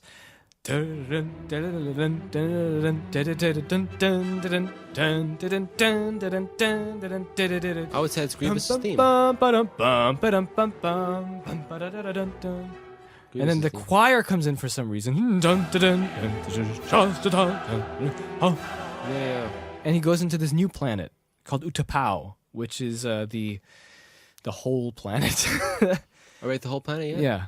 The whole But planet. there's this weird image of General Grievous walking out of the spaceship and his movements. Great. I like the animation of General Grievous. It's very, very interesting. And with that choir and his face, it just has some kind of a very interesting We're not, it's power. We're going to Coruscant. image Okay, yeah. with the music and stuff. Okay, yeah. I guess. And then we realize that all of the if you're sharp and you watch this in the cinema, you realize that on the corner were all the separatist leaders, like the Techno Union, Oh, yeah. and from the episode Indian person. Remember? Mm-hmm. And then the I remember those scumbags. Poggle the Lesser is his name. Oh. And then he contacts Darth Sidious, Who is. Grievous does, Sidious is just this. and they're just Who like, knows? "Oh, Count Dooku is dead. he's like, His death is a necessary loss. and he says he's gonna get a new apprentice. Oh, One yes. more He's talking about his powerful. new model. And then the war will be over. Something like alluding that. to the war being Then we go to over. Coruscant again. Beautiful city, Peaceful Oh. times. unbelievable. Oh, look Just at a that beautiful dazzling city. And then we city. get back to... The whole planet is one big city. Thanks. That should be like welcome to Coruscant. The whole planet is one big city. And we get to... Oh, this scene. Yes. So this is the scene where Anakin is watching, Padme is do her looking hair. over to Padme on the balcony. And there's another they nice have a- viola, kind of cello. And this is pretty much, if you remember the love scene, the romantic scenes in episode 2, this is Remember those pretty much big the same hits? thing. The big hits. They were just... Like I truly deeply love you. And Now we I have hate things sand. like, you know, you're so beautiful. I can tell you. Tell me. You are so beautiful. It's only because I'm so in love. No, it's because I'm so in love with you. So love has blinded you? That's not exactly what I meant. It's probably true. And that's the end of the scene, pretty much. And she's just like, I want to have our baby on Naboo or whatever. And that's pretty much it, and there's not much to say about that scene. And then Anakin has nightmares. Back to the nightmares. And his nightmares in the same area from That is episode interesting, 2 though, where that she you got get to see. almost assassinated by those Yeah, dumb good memories. worms. Good Good memories. memories. So it's great sleeping there. Yeah. And and then he just tells Padme, look, I've had these nightmares about you and you die in childbirth. No, Annie, no. No, there's no emotion. It's really difficult to understand what's going on unless It's you only a really, dream. really listen to the dialogue. So what we have here is General Grievous, this new guy that should have been Darth Maul this whole time, Yep. or Count Dooku. We don't need a new guy, even though General Grievous is visually interesting. His voice is dumb. What is the situation? Yeah. I will go there myself. He sounds like Watto. Yeah, I didn't notice that. So that's the situation. And Padme's pregnant, gone, and he's having Padme's these pregnant, visions, just like he had with his premonitions. mother, So we're So if thinking he- if it's true that his mother, that he died, that he she saw dies that in he- childbirth. All then this, this could probably be true as well, which means we can that make clones, Padme we can could do all this other die. stuff, but we can't. She just dies in childbirth Nope. somehow. No, it's impossible. And to then we get fix. to Yoda and Anakin in the closet, in the Jedi closet, chilling in the closet. and then Yoda's like, What is your problem? my voices every time we go and do these podcasts. I know. never We should good. listen to the voices first before you, like I said before. Oh, I can't listen to Forget it. What is your problem, young Skywalker? It's different Yoda. That was This kind is of like the Yaddle. Italian dub Yoda. What is your problem, young Skywalker? Visions. Fear of loss.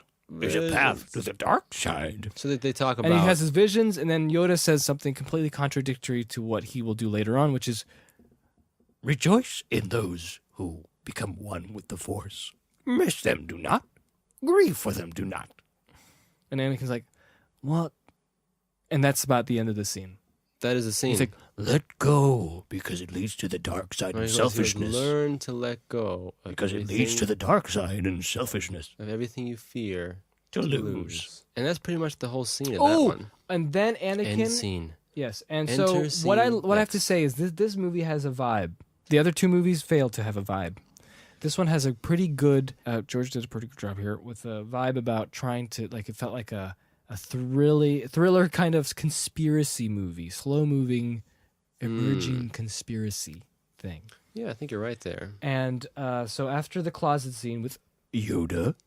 Anakin goes to this meeting that was already over in in the Jedi Temple, which looks like this Indianapolis Convention Center in Indianapolis, where we had the Star Wars. It looked exactly like it, man. And he gets there, and Obi-Wan just finished talking to troops or whatever other Jedi about the Outer Rim sieges. The exciting Outer Rim sieges. Yeah, I have to tell you, there's something about this shot. We don't know what shot you're talking about. This one, the one where Obi-Wan, it's on 3455. Describe the shot. It's this wide shot. Obi-Wan and Anakin. Anakin comes down the stairs to this Meeting room. It's a meeting room, and there's kind of like these amphitheater like meeting amphitheater-like room. meeting room. And Obi-Wan has just finished making a demonstration with a hologram map. And he just walks down the stairs, and then Obi-Wan is like, well, you missed the Outer Rim Sieges news, right? And then Anakin, because he's kind of disturbed about his wife and, the future of her Yeah. and what's going to happen in the Clone Wars and stuff. Because he talked to Yoda about this, because he's not supposed to have attachments like this. Nope. And so he goes down, and it's this wide shot. They're both almost in silhouette. And the way Ewan McGregor delivers this, for some reason, just strikes something to me emotionally that probably doesn't happen to anyone else. Okay. But when he says that, Anakin is like, I have no excuse. You know, I was held up and stuff like that, right? And Obi-Wan switches off the computer. The Obi-Wan switches off The hologram. And he goes, well, they are going very well. And the way he says that makes it feel like, oh, this would have been such a cool movie, because it feels like he's saying it's going well, but he doesn't even like doing this. Yeah. No one likes doing this, and they know that even if it's going well, it's war, and it's something, and it just that's something. The combination of how Ewan McGregor said this, it's not how the things shot are with the supposed to be. silhouette and the music, something I don't know. Like, I'm probably building this up too much, but No, it's good. We're just talking about how he. I thought that was perceived it. interesting. So Obi-Wan's talking to Anakin, and they have a little discussion about stuff. Anakin, tell me about stuff. Anakin, they want to vote more executive powers to the Chancellor again. And he's like, that's great. The war will be over sooner. Obi-Wan's like, you know what? What I told you about trusting politicians? Then Obi-Wan says, be careful of your friend Palpatine. Yeah, he's not to be trusted. Then I stopped and I said, his friend? We never really established this. We only had one scene in episode 2. Look, I'm just going to say that maybe this is the introduction of him being friends. Now we know, oh, they're friends. But like I said, when we were watching the But do we movie, need I that said, story? wouldn't it be better if when they were going to rescue him, Oh, earlier, they go in there and the Palpatine's like, hey, Annie, my man. This is not what it should be. But like that. And he's like, hey, Palpatine, I'm here to rescue you, and then we know that they were buddies. We know that they're kind of friendlier. And then Obi-Wan, we can get a shot of Obi-Wan going, what's going on here? I thought he was just a chancellor. Why is he so... And then there should have been a little bit more interaction with Palpatine and Anakin during the entire chase, where Palpatine's asking him for advice, and Anakin's asking him, and then Palpatine's like, look, here, good Anakin, let's go this way, you know? Then it would have felt like they knew each other a little bit more. But this is just, be careful of your friend Palpatine. And it's like, how do we know he's his friend when we just had one scene in episode 2? Yeah. It's a good point. Though the other side of that is that the relationship between Anakin and Palpatine could be more of an official one, where it's more like... But it still doesn't register well in the movie. Yeah, that's true. Unless you really, really, you know... No. We're going to go... It's true, I agree. Because they should have had something more so we have a better indication. And so the Jedi are getting a little suspicious, finally, about the Jedi Palpatine. are really slow. If we talked about established that in the second one. The Jedi are slow at making conclusions and figuring stuff out. So now Obi-Wan's asking him one important thing, unless I'm mistaken. Well, at least he does it later. Okay. Because the scene cuts to the wonderful exterior of... So now we're here in the next scene. Of the thing. And this is the discussion between Palpy and Annie. And they did this kind of the same thing like in episode 2, where it's like, they don't trust you, and Your think talents you are great, but they don't recognize And it. Palpatine asks Anakin to be in the Jedi Council, and only as his Jedi personal Masters can be advisor. in the Jedi Council. And Anakin's like, I'm overwhelmed. Bravo. But here's the thing, and Palpatine should have been like this in the second film. Listen to this. Yeah, well, Palpatine should have been like this in the second film, Jacob. Yeah. He should have been in the second film, and also he should have been older in this movie. But instead, he's an all-natural overhaul. Age. You change the hair, change the blood, and replace spleen and colon. They also replace his spleen and colon. What did he think? It's pretty much the same thing. Because I know in episode 2 they wanted him to look old. Yeah, I know. They could have transitioned him to be Palpy. Yeah. From the later movies. Yeah, and that would explain, like I said in episode 2-1, how he turns into an evil, scary guy in episode 6. Yeah, that would be good. Then we had the surprise of, look how evil he turned into. I totally agree with that one. 6. But here, he just turns young again, and he's being all friendly with Anakin. And we didn't see this in episode 2. This should have been properly done, but it wasn't. So anyway, that happens, and then he goes and... So now we're at the council. Yes. This is our favorite place in the councils. It all happens. You know, this is the most exciting place to be at. Mace Windu informs Anakin Skywalker that, the council, we grant you to be on this council, but we do not grant you the rank of master. And then Anakin's like, that's outrageous. That's unfair. And everybody's like, And everyone's like, you're an embarrassment. But because Palpatine said so, fine, because we're stupid. Yeah, we're just... And also, Anakin, have you filled out the paperwork being on the council. I'm afraid that Yeah. Yoda, I believe that Anakin did not fill in his form 256 for being on the council. Ah, yes, And Obi-Wan's 256. like, yes, not filling out the 256 is a pathway to the dark side. Also, at and Obi-Wan gives this- 3815, you can Obi-Wan see gives this the disapproving look. He's Burj like, Khalifa behind Obi-Wan. They have a ton of those. Who's Those this are like guy? mini buildings for them. I wish that the guy with the long neck was back. You know? Yara Poof. Yeah, you can slice his neck. Remember, like I mentioned before. Yeah. But what I liked about it is that I like the hologram. That's cool. That wasn't in the second one or the Mm-hmm. first one? Yeah, it was. It was always in every movie. No, the hologram. Yeah, the hologram people in the council. It was only in the third one because they're at war. Ah, I like it. It's cool too. Yeah, it's cool. Anakin's angry. Everyone's like, Anakin, stop being angry. And then Mace Windu's like, we got to get the Wookiees on Kashyyyk. Oh yeah, Anakin's like, I want to go to Kashyyyk, and Mace Windu's like, no. No, that was Obi-Wan. that was different. No, Obi-Wan. That's later. Oh, whoops. Then what's this? They're just talking. And then Yoda goes, Good relations with the Wookiees I have. Oh yeah, the good relations. Mm-hmm. I mixed it up. Good relations with the Wookiees I have. then off you go to Kashyyyk. Yeah, that's Master later. Yoda. But after this That council was now. meeting, that was not. So I did it right. I was talking about that. But it wasn't about Anakin going. Anakin goes later. But Anakin wanted to go to Kashyyyk. No, he didn't. No, he didn't. So anyway, Obi-Wan starts talking to him in the lobby. And then again, I thought it like was a pretty good the scene. the sunset shots, the decisions to make this all sunset really makes it feel uneasy and makes it feel like a conspiracy thing. And I think that was a very good move on George's part to actually put some effort into trying to get a vibe going. Yeah, I think I'd say that too. And now instead of Palpatine who said we should spy on the Jedi, now the Jedi are saying spy on Palpatine for us. Yeah, I thought it was interesting because here Obi-Wan is in a very bad position because he doesn't want to go against his friend Anakin, but at the same time he does want to do his duties as a Jedi. And so he's always mentioning, and you notice in the scene, he at the end, Anakin says, "I can't, why are you asking this of me?" And Obi-Wan says, "The Council's asking it of him." So Obi-Wan is, obviously trying to distance himself from this idea because he doesn't like it, but he also wants to do what the Council says. Oh, I didn't notice that because the acting is really difficult to decipher. But anyway, that's the idea of the scene. I think it worked. No pretty fault well. to the actors, though. It's just Yeah, it's circumstantial. just the direction and the style. The style. Unfortunately. The style, quote unquote. Yeah. And then they said spy on him. Look, find out what he wants Anakin, for, but to do Anakin for is being annoying at breakfast. this point because Anakin is really not. Now we're beginning to tell that Anakin is not looking at things very objectively, and he's looking at things very much in the sense of like, I like, what's his name?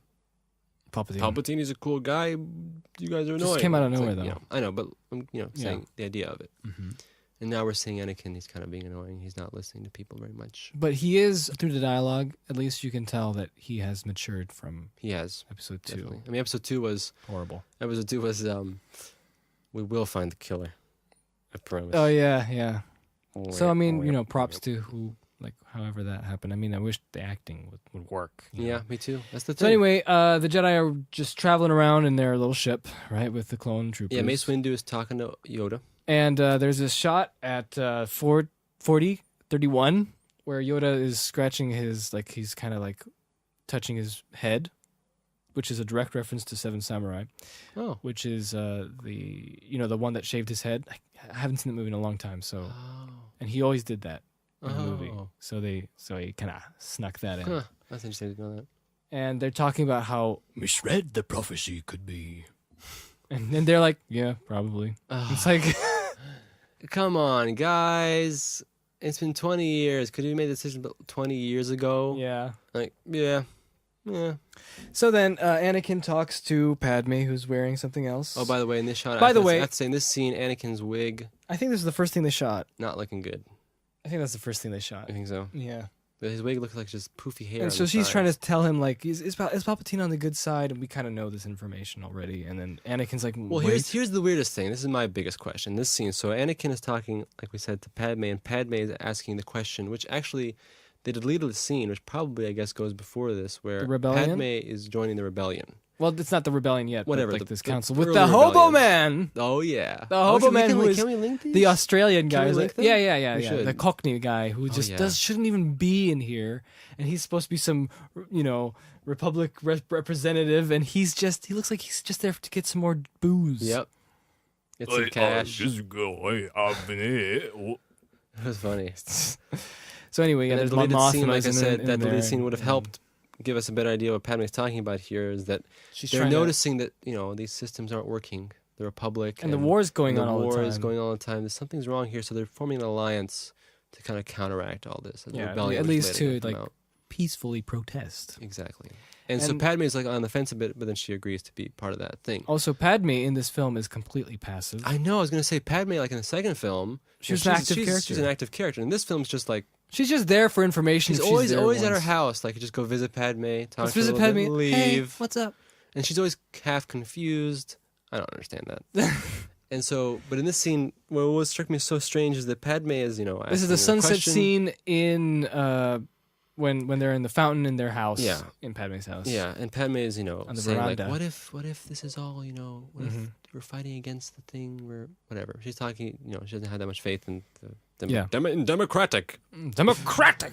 And what struck me so strange is that out of nowhere, Anakin becomes this, democracy man. And he's just loving democracy. The Republic, and he's just this, like, the biggest, quote unquote, in a sense, Republican, like in the Star Wars universe. And he's like, what are you talking about? This is the best. I thought it was weird because we never ever understood that. Because Anakin was not into politics. Remember earlier, he had those crazy totalitarian ideas in the second film, talking to Padme of, the Jedi King taking over. Yeah, it comes true here though. No, but here he's suddenly now he's all about democratic. Yeah, which is also referenced. And then out of nowhere, she's like, hold me like you did on that. One of those wonderful scenes at the lake. Yeah, and he's like, every time, we just, like seriously, this was but an it's honest funny reaction. It was just, because no. it's funny because you know what they're trying to do, but then you're watching, you're like, yeah, it's not. Like he did on that really lake working. in Naboo. Yeah. So long ago, when there was nothing but our love. Okay, Nothing so after but that our scene love. happens, Nothing but our love, except talking about politics, talking about fighting droids in the arena fights with the Geonosians. and diplomatic solutions, or what was that called? Yeah. So anyway, Anakin gets a visit to this concert we're having. Well, this is a key scene in the movie. It's a right here. fancy concert. Yeah, it's like, it was a bubble bath concert. Yeah, did you know what those performers were? Yes. Mon Calamaris. Oh, really? Yeah. No way. I saw concept art. So. Mon Calamaris can fly and They're jumping around the bubbles, floating actually bubbles. kind of cool. They're all female performers. Ah, It's like a ballet or something, and the music is great. the music is maybe only the Mon Calamarians can hear the correct music. So everybody else has to suffer. So anyway, there's a cameo by John Knoll and George Lucas for the first time. George and Lucas his is daughter. there. So if you notice before And a the Gungu. scene, Gunga. A Gunga. Those Gungas are everywhere now. The Gunga is right at 4253. He's just They're spreading standing out all over the Yeah, galaxy. They're everywhere. They're going around all over the place. The Gungas. Unbelievable. Yeah, so before the scene of Anakin and Palpatine talking at the concert, there's a cameo of George Lucas. That's what I said. Blue Man. I know, but I'm just saying it again. And his daughter, I believe. And Ron Coleman, and John Knoll. Gary Busey. no, John Knoll. John Knoll, VFX. So anyway, Supervisor. Palpatine is here, and This is a key he's- scene in the movie. Yeah, he visits Palpatine, talks to him a little bit while they're watching this concert.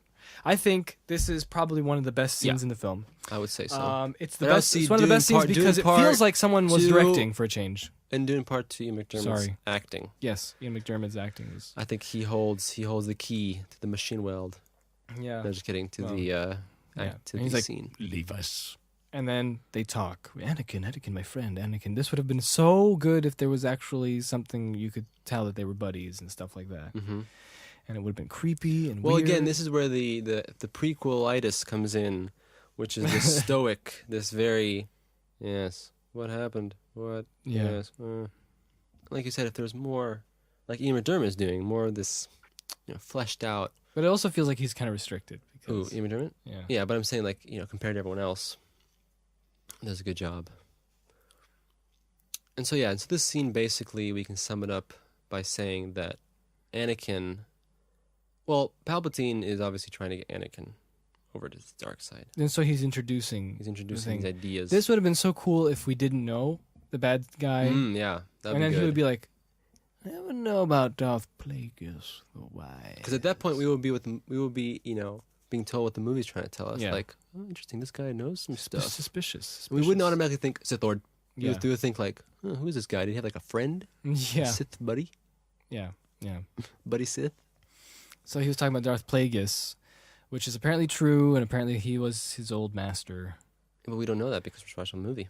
Yeah, we don't know that, but his expression, I never got that. like this close-up of Ian McDiarmid or Darth Sidious or Palpatine, just going. The Emperor.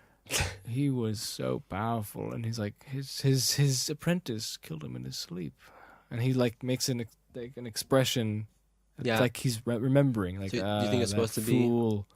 be? Yeah, maybe, I think you're probably right. I didn't notice that too much, but I think you're probably right. My favorite line in this is where he goes, "He was afraid of losing it," which of course he did at the end. I thought that was so good. Like that's like the brilliance of actors because let's say me.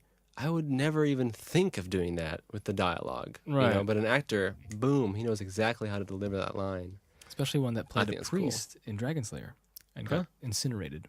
Who? He played a priest in Dragon Slayer and got incinerated. Dragon Slayer?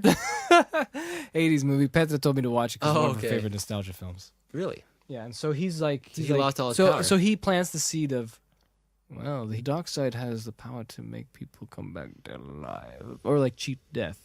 And Anakin's like, because we can't see his expression this is in the this ploy. one, The ploy of... where it's like, how can you learn it? Not from a Jedi. And then I think that's where the scene ends. Yeah, and Anakin's like... See that expression. 47, 41. Sweet. And then we go to Kashyyyk, where the famous Life Day takes place. Oh, yeah, Life Day. And, I love Life Day. Are you going to the next Life Day? Oh, yeah. I'm totally This going. day was made for all of us. We celebrate a day of peace, a day of hope, and harmony, something like that. A day. So anyway, we go to the Wookiees, right? And Yoda's already there.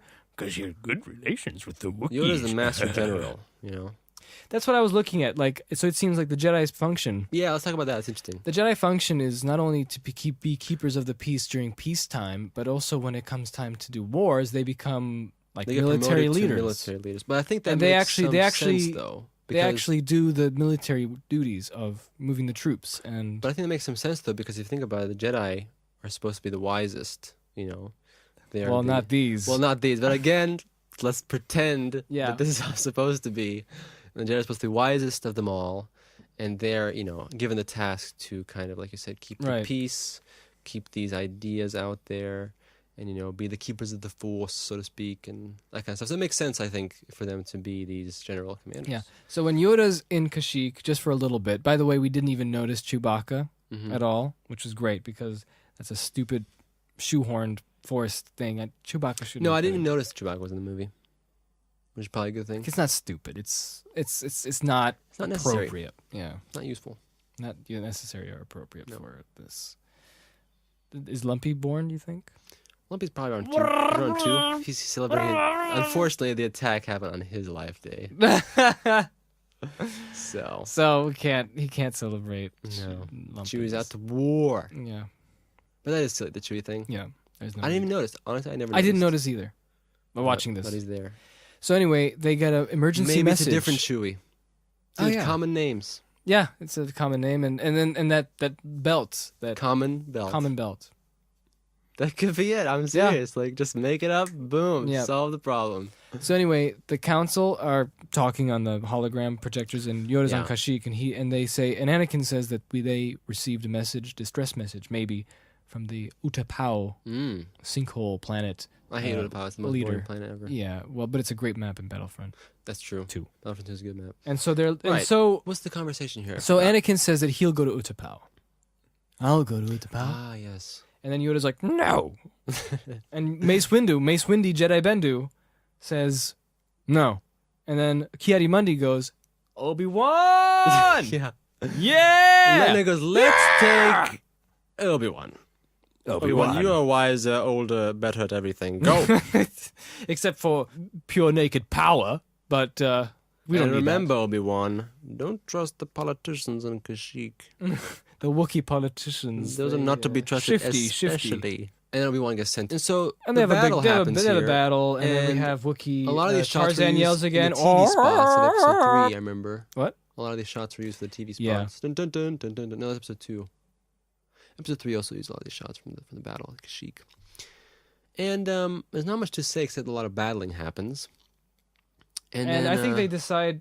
what do they decide Don't here? they tell Anakin to go somewhere?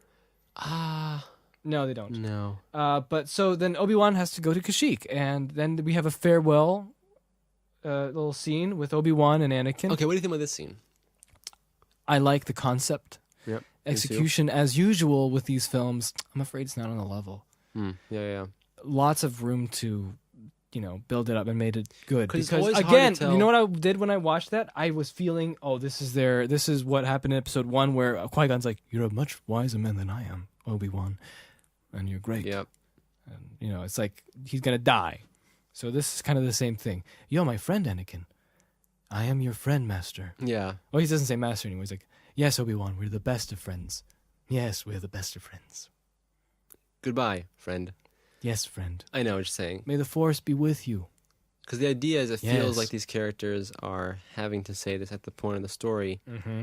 And so but the idea is good because I like it's that supposed to be- scene. yeah, it's supposed to I be like the I like Anakin- the progression of the story from Obi-Wan having to go somewhere and separate with Anakin. But it always feels like Obi-Wan's still the old Obi-Wan who's like, oh, that Anakin and his shenanigans. So it doesn't mesh to me. Yeah. that's What true. about to you? Well, I think the idea is good because we have this moment where Anakin, the struggle is clear because he's obviously being tempted by a lot of these Palpatine stories, Yeah. but at the same time he's like I want to be a Jedi. He still wants to be a Jedi, and he's realizing that the correct way to behave is that he messed up earlier, getting angry at the council and earlier actions of his, and he goes and apologizes to Obi-Wan. He says genuinely like I'm sorry, I didn't want to. I haven't been really fair. I haven't really. Does he do that? Yeah, he apologizes to Obi-Wan. He says I haven't been really good in some past occurrences, and I just want to say See, sorry. it's difficult to remember. And Obi-Wan's because- like he just realizes like okay, totally, thanks so much. Like don't worry about it. We're buddies. We're buddies. And that was the idea of it. Like don't worry Yeah. about it. You're Yeah, cool. And he's well. like you're even better than me. Which again, like I said, the idea is good, but within the film, it's difficult to grant it. So then there's another scene with Padme and Unfortunately, it doesn't reflect the characters. Go ahead. There's a scene with Padme and Anakin. Kind of the same stuff, sort It's of. usually the same stuff when he goes back to Padme. It's usually Padme's just there. hold me. Yeah. Well, he has another premise. He's like, we have to just remind the audience, that the childbirth thing might happen. And Obi-Wan goes to UtaPOW, because that's where the distress signal was of. Okay, let's recap the story. This is a perfect place to recap the story. Okay. So Grievous is still on the loose. Yep. Obi-Wan has to go to UtaPOW Yes. he Because has they to go received the distress capture signal from General Grievous. So he not has- General Grievous, from who? From the UtaPOWians. from Bruce. What's his name? Yeah. I like that actor. He's only one scene. He also played the mouth of Sauron. And the train man. What's his name? Bruce? It's Bruce, isn't it? Because he's from Australia. He's got to be Bruce. Hi, Bruce. Hey, Bruce. Hey, Bruce. What's happening, Bruce? What's his name, Tim? You're called Bruce. All right, come here. Bruce Spence. Bruce Spence. See, I knew it was his name. New was Zealand. Bruce. From New Zealand? Yep. This is born in Auckland. Oh, well, I might have been a little mistaken then. But he's in a lot of Australian productions, such as I don't The know, dude. Matrix. Maybe he's just born there. Okay. Anyway, Bruce Spence is his name. I like Bruce Spence. I really do. I want to make a movie with Bruce Spence. Bruce Spence. And he plays the... Yeah, New Zealand actor. Okay. Okay, then. Aha! Having spent most of his career performing in Australia. Ha! Ah! He's 70 years I old? was right. No way, he's 70 years old. Whoa! Never mind then. I guess you can't play Nosferatu. Count Orlok. Why not? I don't know. He is a man. Look, here's a man. Anyway, he's in this film. He just plays the UtaPOW leader. Cool makeup, only in one shot, one scene. It's a shame. And he's like, second level, they're up there. Help us, Obi-Wan. Because Obi-Wan lands into the UtaPOW city. So Obi-Wan's mission is to get Grievous. Yep. Where does Kashyyyk? But what does the Kashyyyk reason why play into he's this, there though? is because they got a call, right? Okay. And I think this was a trap for Grievous. Or oh. not. I have no idea. I don't know. Well, he's there. Point is, he's there, and then he leaves, and he pretends he leaves because he tells. That was clever. He tells not R4 because R4 tragically passed away at the beginning of the movie. Got his head ripped off. So yeah, that's kind of what happens. So Obi-Wan's there.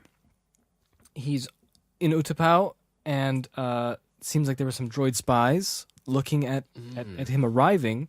And Bruce Spence is trying to tell him they're up there, so you know, we were held hostage by all the separatists who are here. All the separatist leaders. And Obi-Wan's like, and General you're being Grievous. held hostage. Oh, great! He tells his new droid to just push his ship to fly away, and I think to send the fighter back to Coruscant, I think. So and anyway, so he stays undercover like he did in Geonosis, doing more Solid Snake stuff. And General Grievous is talking to all the separatists who are, the opposite side of the Clone Wars in UtaPOW. And we get to see our good friend Newt Gunray. Newt Gunray is just all the time. I like that he's here because it feels like such a evolution from Episode 1. We thought Episode 1's problems were big, but now we're here. Newt Gunray is just one of the guys. And he's there, and it doesn't feel so romantic, in my opinion, in the classical sense, like Episode 1 did. Yeah. Like the visuals. Now it's just rough and gruff war. Rough and tumble. So General Grievous is like, You will be safe in the Mustafar system. Because... Great. What? Be safe in the Mustafar system where there's volcanoes 24/7. He said, you will be safe there. And because way back in the previous scene, Sidious says, Take them to the Mustafar system. So he does. And in the meantime, Obi-Wan has obtained an annoying CGI creature. Oh my goodness. And we have deduced that creature either has some vocal problems where it involuntarily always yells and shouts and barks, or it's mating season. That's what I said, yeah. Yeah, as he said. So those are the two options. And the reason why they put that in, because George said that this is the closest Jedi can get to have steeds, so they're knights with steeds. But horses don't go... They don't go... all day. And then, they don't act like idiots. So Obi-Wan's spying on the separatists, right? Casual Obi-Wan fare. But the point is that they found Grievous, and he's in UtaPOW. So that's a good thing. So what do you think about Obi-Wan's plan here to reveal Obi-Wan's himself? plan to reveal himself was stupid and dumb. When he could have just waited until Grievous was alone, he could have stabbed him in the heart. Sliced his head off. Or in the face, which is a preferable... I would suggest that a normal action to do. But instead, Obi-Wan just kind of lands and goes, hello there. Hello there. And then all the droids see him, they surround him, and then Grievous is like, and okay. he has to battle all these droids with the energy sticks again. Yeah, great. And so a battle ensues. And then Grievous shows wait off. A second. We have shows to talk off about his this. lightsabers. Grievous's lightsabers. Okay, so Grievous says, Now you are very good. But I have been trained in your Jedi arts, even though I'm a coward and never fight. Count This Dooku time? told me how to fight in 5 minutes. Yeah. 5-minute training session. He downloaded the Very well, I'll shit. help you. Do what's his name? Grievous. Come here. So you wave your sword. Oh, you can't do this. I have to go talk to Newt Gunray. But I have Newt 4 Gunray. limbs! And also, apparently, General Grievous collects lightsabers from Jedi. That's what I want to talk about. I want to talk about why in the world does he have Obi-Wan's lightsaber? Well, if and you Anakin look Skywalker's closely, lightsaber. if you have a Blu-ray or whatever, like a high-definition version of Episode 3, you will notice... So if you get around 58:22, you will notice if you freeze frame, there's Obi-Wan's and Anakin's lightsabers that he's holding. So I have no idea what this is. This is just clue. It just has to be laziness on part with the modelers. And It's so weird. Like, how could you not look at that and be like, how buddy. hard would it be to modify just slightly so it doesn't? change a It's couple not colors. a complete copy of Obi-Wan's and Anakin's lightsabers. Yeah, like don't make us believe that Obi-Wan had to buy his lightsaber. So anyway, Lightsaber store. General Grievous does this crazy trick, and I think the sound You know effects were what's funny? really cool. It looked threatening, but the problem is that we never set up Grievous as being a threatening guy because he was running away all the time. That is true. You know, when I watched this in theaters, I remember when Grievous was doing those twirls, and he's kind of, Vum, vum, vum, vum, and he's vum, kind of vum. also hitting the ground with the lightsabers and Yeah. creating these little, whatever. He's using the twirls. I always thought that Obi-Wan, what would happen is when he clashes lightsabers with Grievous, that his lightsaber, because of the Force, because it's a machine, right, and it flips, I thought Yeah. the Force would fling his lightsaber across the hall. Oh, because it's so powerful, because this is a big thing to fight him. I thought Obi-Wan have to go retrieve his lightsaber and then figure out a different way. So it knocks it out of him. Yeah, because it's so powerful. That's why he goes. Vum, vum, vum, vum, vum. Yeah. So it goes. The helicopter maneuver. And it goes. Oh, he has to jump. I thought that would have been cool. And he has to get the handle and figure out a different way to slice him up. But maybe Grievous being both threatening because he's a machine. Well, half a machine. He's an android, right? A cyborg. He's a cyborg. Maybe because he's cowardly and dastardly and stuff, but also that he can fight Obi-Wan because he's a machine, so it's threatening. Maybe that works. I might retcon what I just said after much more thought. Okay. But also Obi-Wan had, guess what? He secretly had his ship go and send a message to the clones that they're on UtaPOW. Dun, dun, dun, and then all the clones come in to launch a surprise attack, and we start a Battlefront 2 game. Yeah. And then Grievous runs away in his little mono thing, the mono wheel thing, and then Obi-Wan has to get his annoying Iguanosaurus, which is in heat because it's trying to find a mate so he can impress it. And then they have a chase scene, and we cut from there. So the chase scene ensues. Okay.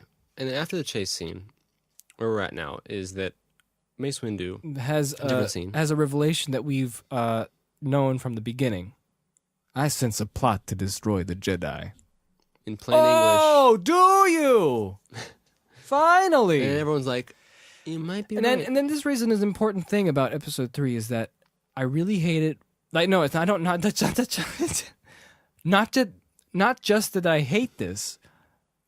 Not that I hate this, but this is one of those filmmaking rules, and that is, don't have your characters that you're supposed to root for, that you're supposed to follow, keyword, realize things far behind what you've already realized. Yeah. Because then you just, then the audience just goes, look at these idiots. It slows down the film as well. The Jedi. Because then you're like, oh, well, we've known this for a long time, and now he's realizing this? And then he's like, the Chancellor, Palpatine, the dark side of the Force surrounds him. What could this mean?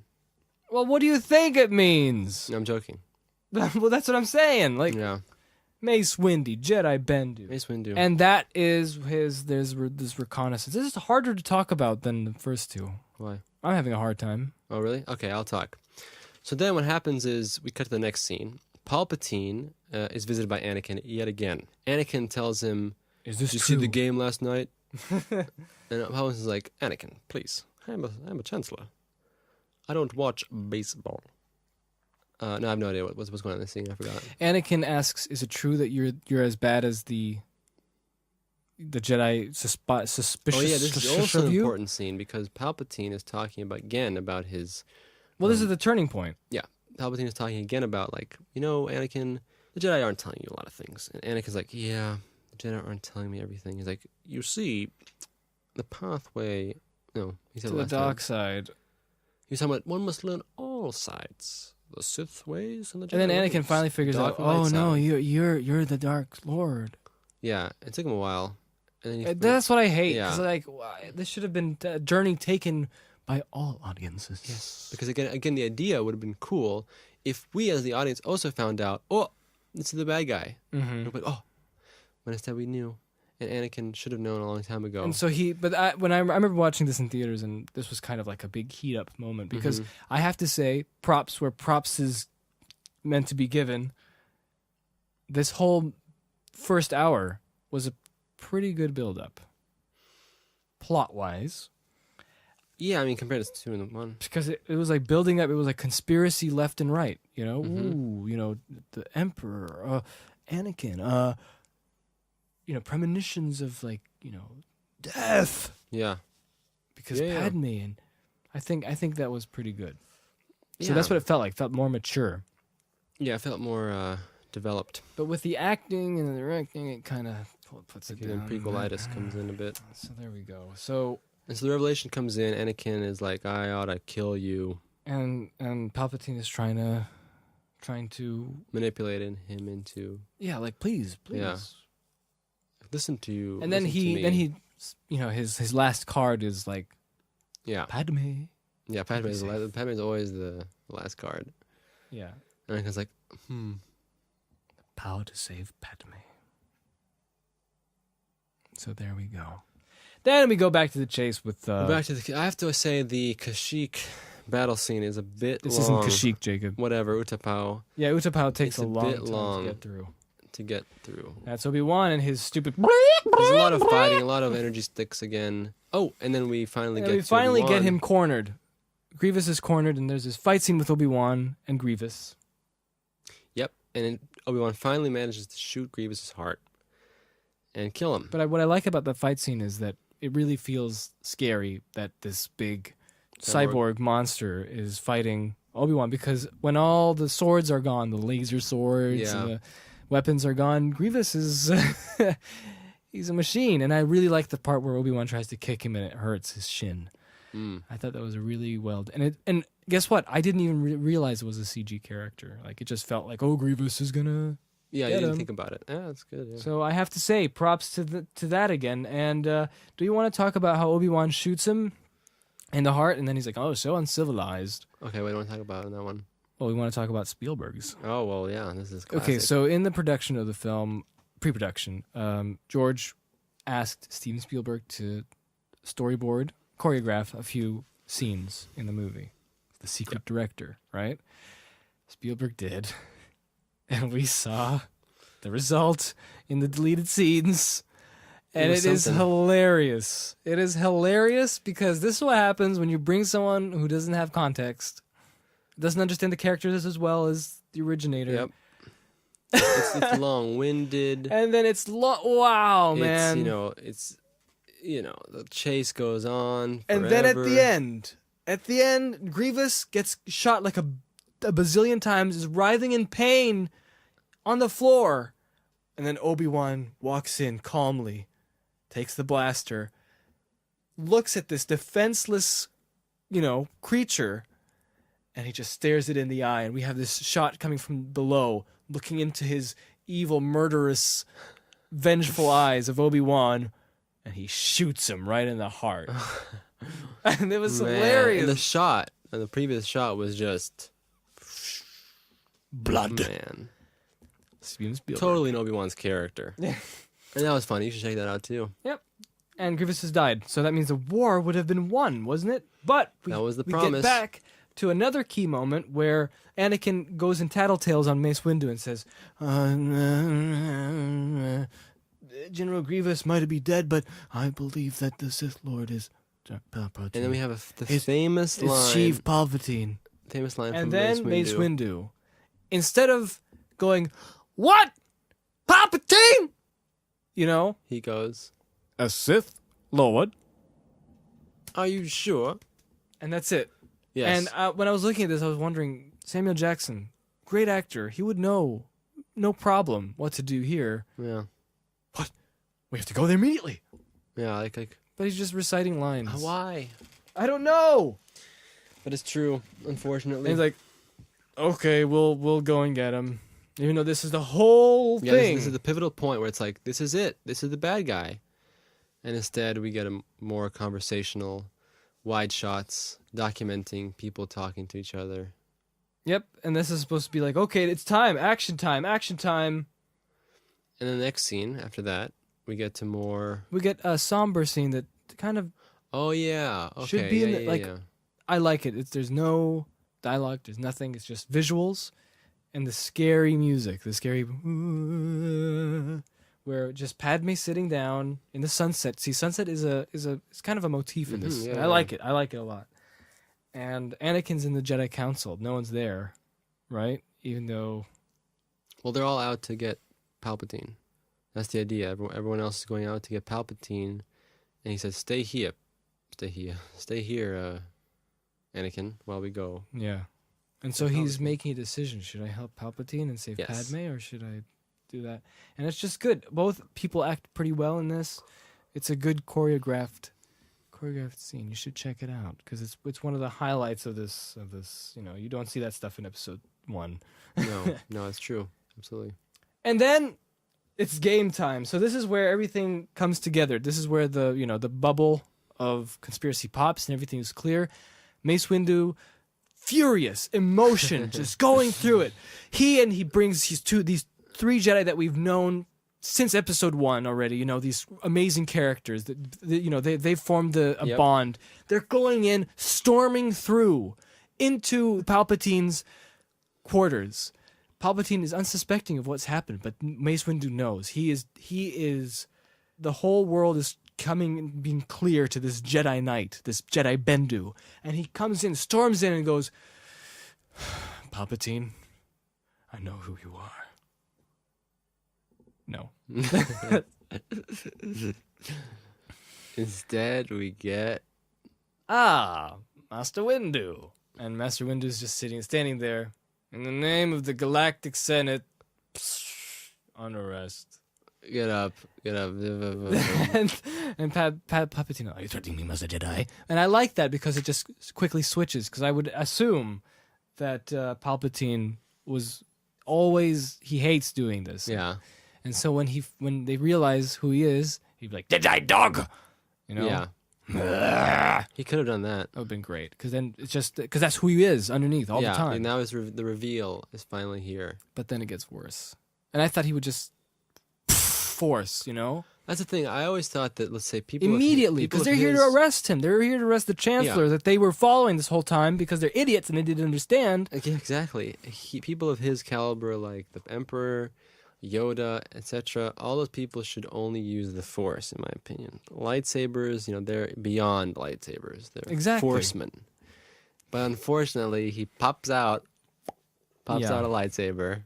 Weird, red lightsaber. curvy design And lightsaber. then all this buildup, this whole hour buildup of really, I think it was very well done as a conspiracy thing, as a, like, what's going to happen, even though we kind of know what's happening. But you know what I mean? Like, yeah, this, but the structure it of felt it like and how it the works. dark side of the Force, the aura of evil was all throughout this film. Well, maybe not very well, but well, you know, Yeah. good. It works. And this is the moment where it breaks, and I actually laughed when we were watching this. We're going to get to some of the other parts in this And so scene. what happens? The Sith Lord is confronting this Jedi Bendu, Mace Windu, you know, who has been an ally of the good guys for so long, who has, you know, is one of the loudest voices of the people that everybody respects. And he's here, he's convinced he is the Dark Lord of the Sith, and this is the person that was the root of all this war. Mm-hmm. And so both of them know who each other are, and they're face to face now. Do it or die. What's going to happen between this Sith Lord of Evil and this Jedi Knight, right? Mhm. Masters of the Force. Opposite sides. He comes in and does a backflip, and then whoosh, Yeah, whoosh, zoom, zoom, zoom. zoom, And guess zoom, what? and then His Jedi Knights they brought with him, they die immediately. it's like, yeah. Immediately, within 10 Wielding seconds the lightsaber of like they wield a vacuum cleaner. loosely holding these sticks. Oh man. And, yeah, Look, they die immediately. Look. And the Kid Fisto, he kind of like holds his ground for 5 seconds, and he's dead after that. He's gone. And now and we're then back they make to Mace stupid Windu. faces, and they do a little lightsaber duel, Well, and it's all out the window. Palpatine, you know, switched to double. He does flips and All of tricks. all this stuff that we've built up this entire hour, it's out the window. It's gone. It's gone. It's done. You can kiss all that goodbye. And look, they're just battling, and they're looking at each other faces. angrily. Sorry, that made okay. me laugh. Okay. And it's just, Anyway, you know, we're back to Anakin in his brooding little car, listening to rap and metal. And he runs up, gonna go and so Anakin made he the makes his decision decision to help Palpy. Palpatine and betray the Jedi. And it all comes to this. Now, we're going to get to some hilarious dialogue What here, is which this? is beyond hilarity. I wish I could hear it again because it's so funny. Oh yeah. When he corners Yeah, so when so Mace Palpatine- Windu apparently, you know, gets the best of this duel and actually successfully sort of corners Yeah, and he also disarms Galactic Golem. Palpatine. Yeah. So Palpatine is on the ground, disarmed, no lightsaber. Anakin walks in, runs in. yes, he and runs he in. goes, "What are you doing?" And then we have amazing dialogue. Like that. You are under arrest, my lord. And it's like, wouldn't he be like, Like, yeah, your show's over. Like, that's paraphrased, but I'm saying like something like that, you know? not even that, it's like, all this stuff. This is all you. Yeah, there you go. know? There you go. So much better. And he goes, no. And then he goes, No, And he turns into this you stereotypical must evil die. guy, shooting lightning bolts out of his fingertips, and Mace Windu is blocking with his lightsaber. And this is the line. Where he goes, he is the traitor. He is the traitor. And then Palpatine's like, I have the power to save the one you love. No, he is the traitor. He is the traitor. The Jedi are here to overthrow me. No, he is the traitor, Anakin. He's the traitor. Like, that's the kind of dialogue that we get in the scene. I And then can't hold it. Palpatine And he is turns like, into a "I computer can't hold it." graphic. Oh man, that disgusting CG creature. was, dude. That was the level of Peggy from Captain America 2 quality. Oh, that's even worse. Yep, and this is the same level. And then he turns into the monster of Return of the Jedi. Yeah, why does he turn into this? And then Anakin is like, no, he needs to fair trial. Blah, blah, blah. And Mason was like, he's I'm too sorry. dangerous to be kept alive. After this, it was built up so well, and then this is what I we know. get. Well, we can go faster then. So anyway, everybody knows what happens. Palpatine's trying to be like, Anakin don't. kills Mace Windu. He slices his arm, and what does he do? He lightning bolts him out. And he of the goes, window. power! What is that? Unlimited power! Like, what is he, like, selling Gatorade or something? I don't know. I have no clue. It's hilarious, and I'm sad because this would have been something, and then Mace Windu just dies And the weird thing is, like, just he's gone. because no one needs it anymore. And then Anakin's like, "What have I done?" and Palpatine comes in and he just goes like, It was a necessary thing. You've done well. But again, we always come back to the same thing: is that like this kind of a scene would work. You know, If this he is, this didn't- is the moment "Yeah." that Anakin turns to the dark side.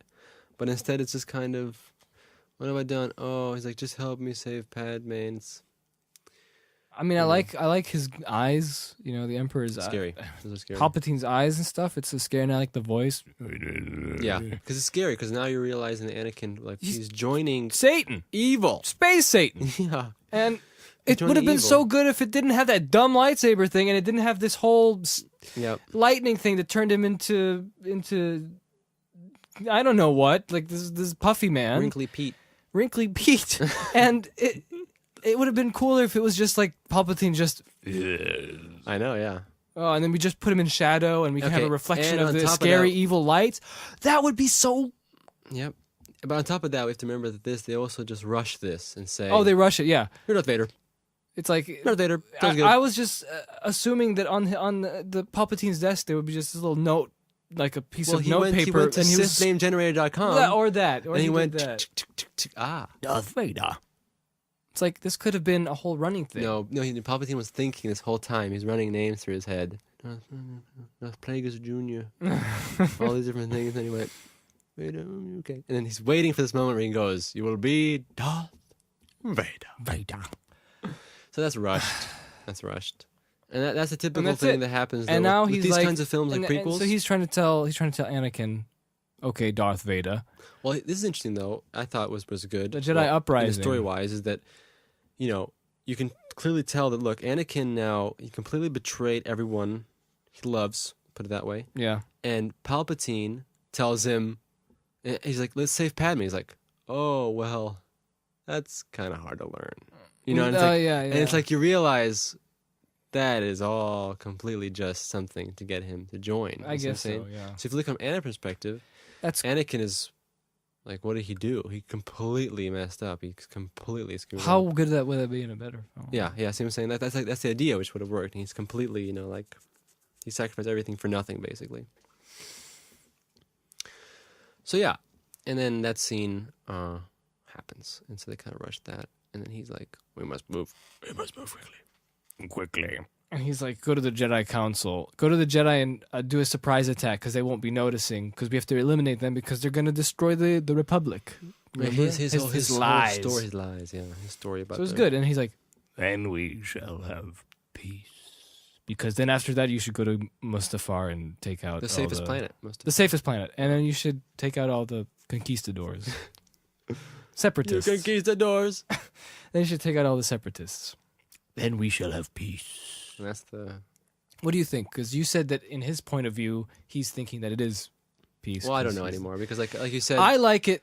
I like my think version both where ways he can knows work. he knows what he's doing. He Yeah, I knows think everything that's- he's doing is completely selfish, but he's like, That's what I do. I don't know. I think both ways work. I mean, the other one, the stronger one is the one you're talking about, where he's completely evil. He knows he's doing wrong. That's the strongest one. But the other side is that maybe in his twisted way of looking at the world, because his idea is that well, it will be peace, listen, I know, obviously. like I said, in his idea there will be peace, but with one condition: he rules everyone. You see what I'm saying? Yeah. That's completely, terrible. And so that in his mind, it's great. He's like, it's peaceful, but it's awful. Yeah, so Anakin goes off and slaughters the Jedi like animals Yes, with a that's bunch bad, of clone very bad. troopers. Because clone troopers, those are under the sway Expendable of... lads. And now, so the Republic just whoosh, flipped over, and now it's... Overnight. Now the Dark Lord controls both sides.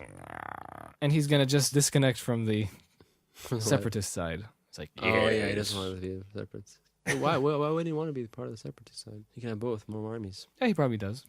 So anyway, we go back to the battle in UtaPOW. See, I think the UtaPOW scenes are way too long Yeah, yep. because it's just too much Obi-Wan. Okay, so this part, So the then scene Obi-Wan of is the still, Jedi's you know, deaths. none the wiser, and he's just like, yo, we're going to go and keep fighting the good fight, right? In the Clone War. And then Admiral Cody, our good old friend, famous Cody. Admiral Cody. everybody mentions him in this movie. Cody least is once. just all over the place. And he's like, Here, forgot your lightsaber. He's like, this lightsaber, this weapon is my life. and then Cody gets a call from, The Emperor.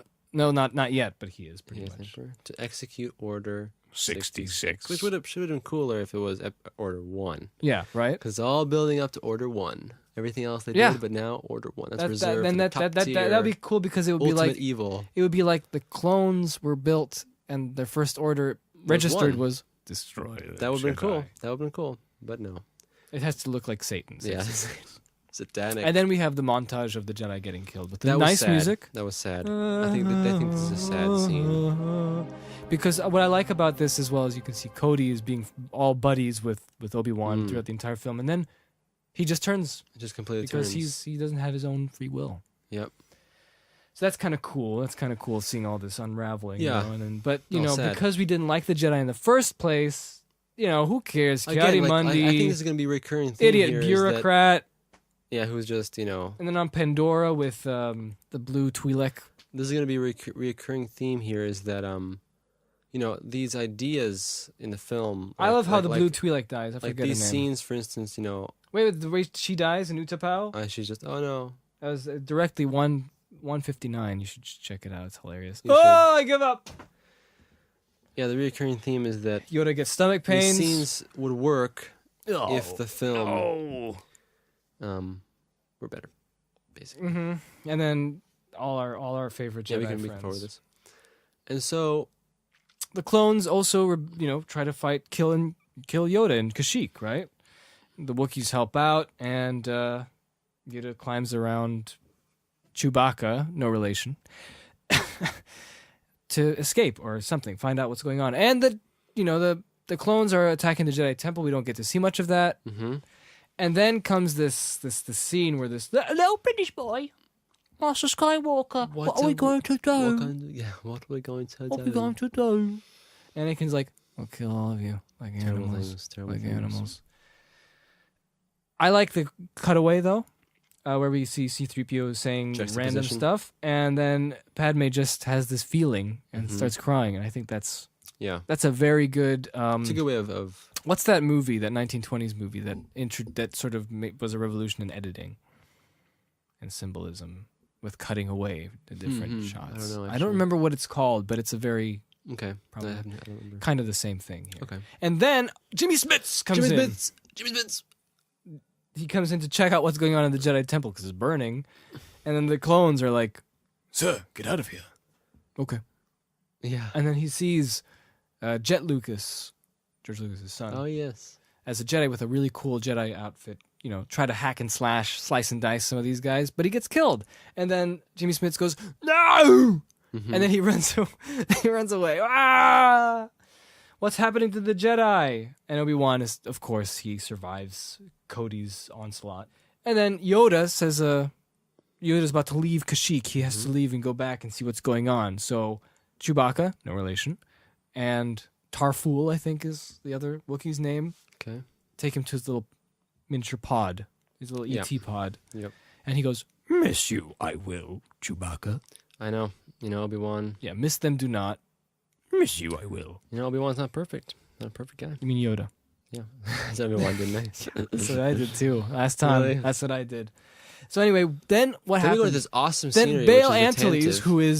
who is Jimmy Smits, he goes into his Tantive 4 Which is or awesome. whatever it is, and then we just get this flashback of nostalgia Hit with by the it. original film. Yeah. Kind of distracting, to be honest. Is Obi-Wan still on this planet? Obi-Wan's still on this planet, but then he, goes into uses some kind of old and busted The old ship to 50s get back ship. to Coruscant. And we see a little corpse of General Grievous, which I kind of like. I never noticed that. And then Anakin goes to Padme. Now He's Anakin like- is already preaching "What's the up?" dark side.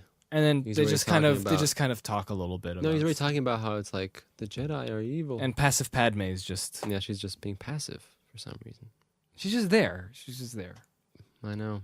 Yeah, I mean, he's telling Standard her fare. the wrong things.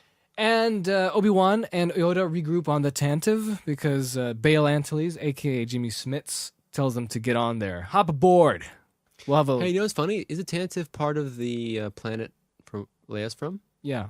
It's weird how that architecture is totally different than the planet's architecture. Yeah. I just realized that. Yeah. But anyway, they're talking, and I like this shot where it's on 130, 24. You can see Yoda kind of walking with Obi-Wan and Jimmy Smits, the 7'8" guy or whatever he is. I like it because Yoda's just waddling along. What's kind of cool is you get Obi-Wan is you can see Obi-Wan in the ship. And Oh, that's right. There you go. And they just talk about what we should do. You Yeah. know? They And figure I'm- out some plans, and the plans are to destroy the dark side. And I'm pretty sure the next... Very general plan. I'm pretty sure what happens is all the bad guys go to Mustafar finally. We get to see the scary welcome to volcano Mustafar. planet. And, all the... which is already becoming kind of irrelevant. All What is? the... this is what I like, actually. I like seeing these guys that were a threat in episode 1 and 2. The Separatists and, their droid armies. How they're just diminishing in importance. Yeah, now they're They're just- expendable completely. Yeah, and I really like that. Like, we just saw a nice big close-up of a much better moved puppet of, like, what's his name? Nemoidian man. New Gunray. Newt Gunray. It's like, it's irrelevant now. Yeah, yeah. So there's a special session of Congress going on now, and the Emperor just decides to declare that he's the Emperor. Now I can finally call him the Emperor. There you go. Finally, now you're gonna call him Palpatine. He's like, We are the first Galactic Empire! Woo! and everyone's like, "Woo!" And what And distracted Padme's me like, so much about This this is how Congress liberty session dies. is Jar Jar being in the same booth with all the Naboo Yeah, the people. Jar Jar. I hated that so much because you started this. Yeah. Why does anyone call it out? Why Everybody should have just turned to Jar Yeah. Jar. Why is he even there? Because I really hate that. I really hate it And because the it's just so funniest thing is distracting. that Jar Jar is probably such an idiot that he doesn't even realize. Yeah. Misa go bombard! Is Misa to blame? Oh man. Yes, But Jar Jar. Misa did no wrong. But Misa did no wrong, like me. Man. All right. So finally, after that happens, Galactic Empire gets in the game. And Anakin decides to carry on the Emperor's orders. And also, by the way, I just wanted to say that Padme says, "This is how liberty dies, with thunderous applause." Yeah, I was gonna quote First that. Galactic Empire! Yahoo! That would be hilarious. Jar Jar does that. Yeah. And he was the one. Yeah. I hate him. Yeah. Not that I hate him because he's an idiot and he's still there. And I know it's because George Lucas wants to push him in because, take that fans. That's Yeah. kind of what it is. So anyway, So Anakin's doing the dirty duties. the Separatists are hidden in Mustafar, the safest place in the galaxy, Yeah. in the universe, and they await Darth Vader. Darth Vader shows up, and Anakin goes, I blew up your ship when I was 10. Oh. But he's not thinking about that. He's thinking bad things. Yeah, and Obi-Wan and Yoda go into the temple at dawn and try to, and Yoda becomes Sonic again and just, just lovingly destroying all these with relish. All these clone troopers with relish Well, lightsaber is green. and delight. It is like. And relish. remember that deleted scene where the clone troopers are trying to pretend to be Jedi? Oh man. Why wasn't that in the movie? See, there's Jar Jar right there. Oh, I hate boy. him. 134. And also Eye Patch Joe is there too, so that's kind of cool. Eye Patch Joe's not cool to see. Panaka. What? It's Panaka. Eye No, Patch Joe's not Joe, Panaka. Yeah, sorry, I'm Panaka. And Emperor looks kind of fat, but it doesn't matter. I like this cut, this montage where they cut from Palpatine going, "This is the first Galactic Empire, safe and secure, prosperous society," and then it cuts to Anakin killing Yeah. the Separatists, and you can see Poggle the Lesser getting just sliced in half, cut in half, and then we only want peace. We don't want to. Please. Ah! I liked it. Yeah. It's dark, and in a better movie, It would have had. Yeah, I agree. It was And dope. then Obi-Wan and Yoda successfully get into the Jedi Temple, and they have to see what made all the younglings dead. And then And the revelation. Yoda goes, Don't look there if you want your heart broken. Yeah. If you don't want your heart Don't. broken. Yeah. And and Obi-Wan realizes. Obi-Wan goes, I must. That's pretty much the reaction of Obi-Wan. Oh. how does Yoda know? He checked them all out already. Oh, he already checked it out. And he's like, And they sent a Terrible. distress signal to all the remaining Jedi that didn't get killed as well. but the thing is, but then that could be like, What? because we never see the other Jedi. The distress signal Jedi. Now people are thinking, now we can have opportunity. And then, they're going to make up all these fanciful fan-made Jedi, like these OC Jedi, with the markings. And they're all the cool guys that got left behind. I'm a Jedi Knight. And the hardcore Jedi. Yeah. And so Obi-Wan and Yoda decide we have to take both Darth Vader and Darth Sidious out, even though they don't call him Darth Sidious anymore. Oh yeah, weird. You kind of dropped that name. And they gotta take him out. And Obi-Wan's like, Obi-Wan's no, I will can't. not He's like my kill brother. I Anakin." can't take Anakin out. And Yoda goes, Not strong enough for you to fight Palpy. I'll take him. I guess you're right. Okay. So why? My biggest And question it's pretty emotional. I mean, the only reason I think it's emotional is because the structure of the story makes it that way. But it's not really the execution so much. But even I though, agree. but it does. Like I said, that's the theme here. But is visually, that- I like the sunset idea and the sunrise idea, like that Yeah. would be used for conflict. I mean, the theme here is dark. I mean, this is Yeah. this is serious business, badness Mm-hmm. that has to be dealt with, and it's difficult and terrible. I was gonna say, my biggest question is why didn't they fight Anakin together, and then go and hit Palpatine? Right? Like, there's no pressure for time. Ah, man. Like, yeah. that's one like internal logic flaw. Yodo, Yodo, Yodo and Obi. Yodo and Frodo. Frodo and Obi could have gone. Not fight. Frodo shouldn't even be in here. Frodo's not. No, Frodo's absent. Frodo's going to his own Mustafar Yeah. journey. Obi-Wan and Yoda should have just gone to Mustafar. We found you. My powers have doubled. And then let's go and fight Emperor Palpatine at But the that same wouldn't time. make a good movie. So Lucas should have said, guys, any other opinions, guys? Someone would have said, why can't they go and fight? Why do they have to fight separately? And and then they make up a reason. make up a reason. Like the reason is like Palpatine's energy level. His bar is just going up. anything. Yeah, whatever, You anything. can. So anyway, Like the dark side. That's dark side. Obi-Wan of has a Force chat is- with passive Padme, who just again back to cries and passive stuff. Padme. And he's like, I saw her killing younglings. I can't even say that right. Why younglings? Children. You know what's funny? I have to say I don't think younglings is the worst term. Really? I don't think I mean like younglings, like Okay. Star Warsy. We go back to Mustafar. So everything's turning red and, Well, no, and Obi-Wan. scary, Yeah, full Obi-Wan of talked to fire. Padme, And Obi-Wan is like basically telling Padme, he's going to have to kill. "I have to." Even though he could just lie to her. It would have been better. No, Philip, that's wrong. I wouldn't. No, that's I bad. would. No, why? To make her feel better. So it doesn't feel like, oh, I'm going to just kill my best friend. Hey, wife of my best friend. That's the I'm going to kill your husband. difficult question to answer though, because I'm going to kill your the husband line, now. That's wrong.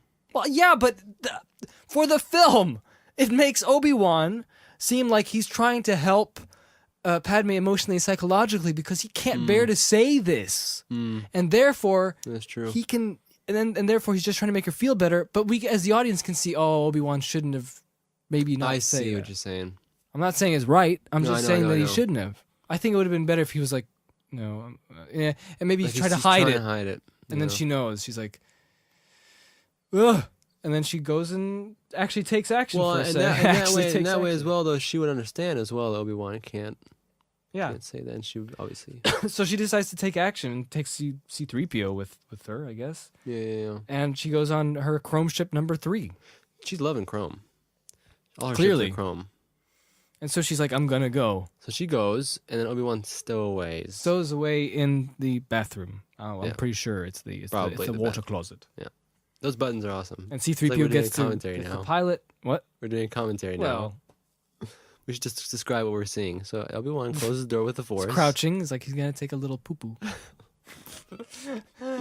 Okay, so Palpatine, who's now Emperor, is talking to Darth Vader, his main man now. You know, his Which I like. His fresh apprentice. I like seeing that because I feel like it just feels like this is such potential. It would be so cool to see. Well, because this moment in the film is really where it turns this, like you just see All goes to hell in a handbasket. Man, like you just see Or Anakin, a tally basket. Anakin's Love those choice tallies. is so terrible, and he's not only is he ruining everything, but he's going against himself. He's going against everyone else. That he's going against this whole idea of Padme. It's paradoxical. He's saying that he wants to keep Padme, but that's in this world that he's choosing to live in. It's just completely upside down, and so that's what we should be seeing here. Yeah. And I think it translates somewhat, but then again, like we said before, is that So Padme goes to find him in Mustafar. I have to say that this scene of the And movie, now everything is red and orange and conflict this and scene in orange the and movie lava. when we watched in the theaters was, I think, the strongest Oh, yeah. scene, hands down. But you have to say it's only strongest because it's a great idea George had way at the beginning with a lava planet, and he wanted the end of Return of the Jedi to be with a lava planet, but perfect opportunity here, dueling on a lava. Analogy. Even though I have a whole other theory about Star Wars Episode 3, which would have easily been Naboo exploding and going supernova or whatever, destroying itself, planet core erupting, and everything turns into lava anyway. Yeah. And we could have a repeat of Obi-Wan fighting Anakin in Naboo, and and it gets destroyed. And it wouldn't be so much preset planet. It would be like something. Yeah. And it would have looked exactly like this, no problem. That would have been cool, actually. Because we don't see Naboo anymore in the new movies. In the original Star Wars films. Yeah. So just a stupid idea. Not a stupid idea. I kind of like that idea. So anyway, Anakin did the evil deed, and he's kind of. You remember there's this one shot where he's crying a little bit about it. I like that. Of course. What part of the scene? There's earlier on, Anakin's just out in the balcony, and he's just looking solemnly, and then this is the one thing Hayden Christensen can do. When did he do that? And so Padme then starts telling him. But Padme starts getting active a little too late. Too late. And she's like, Anakin. And he's like, my powers. Only my powers can save you. Oh, his powers, his Dragon Ball Z powers. And Anakin starts getting delusions of grandeur.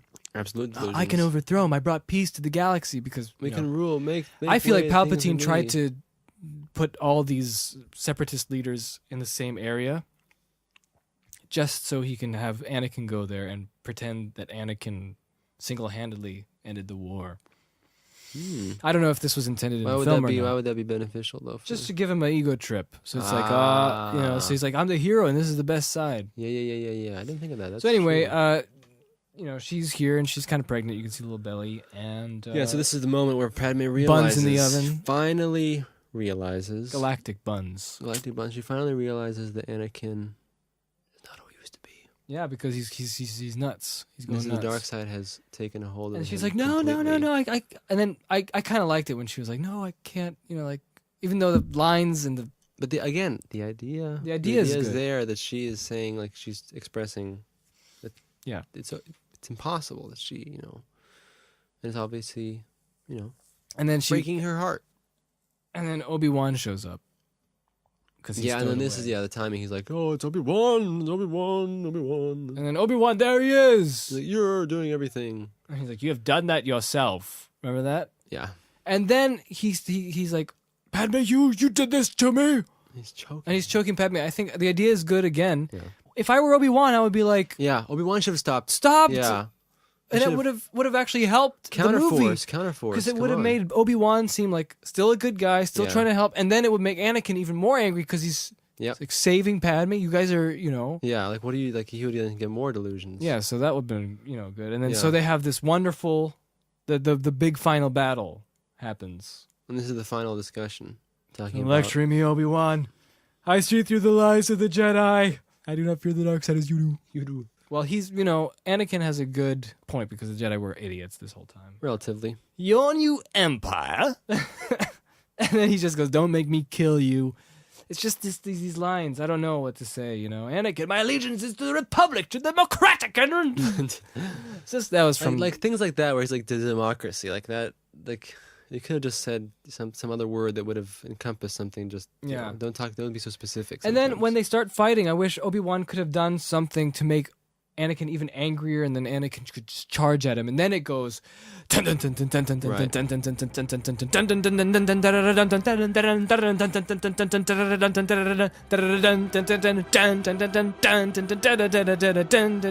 go. No, not you. You could start. You could keep talking. Oh, right. Then the big fight happens. What do you think of the battles? I think Nick Gillard, the battle, stunt coordinator.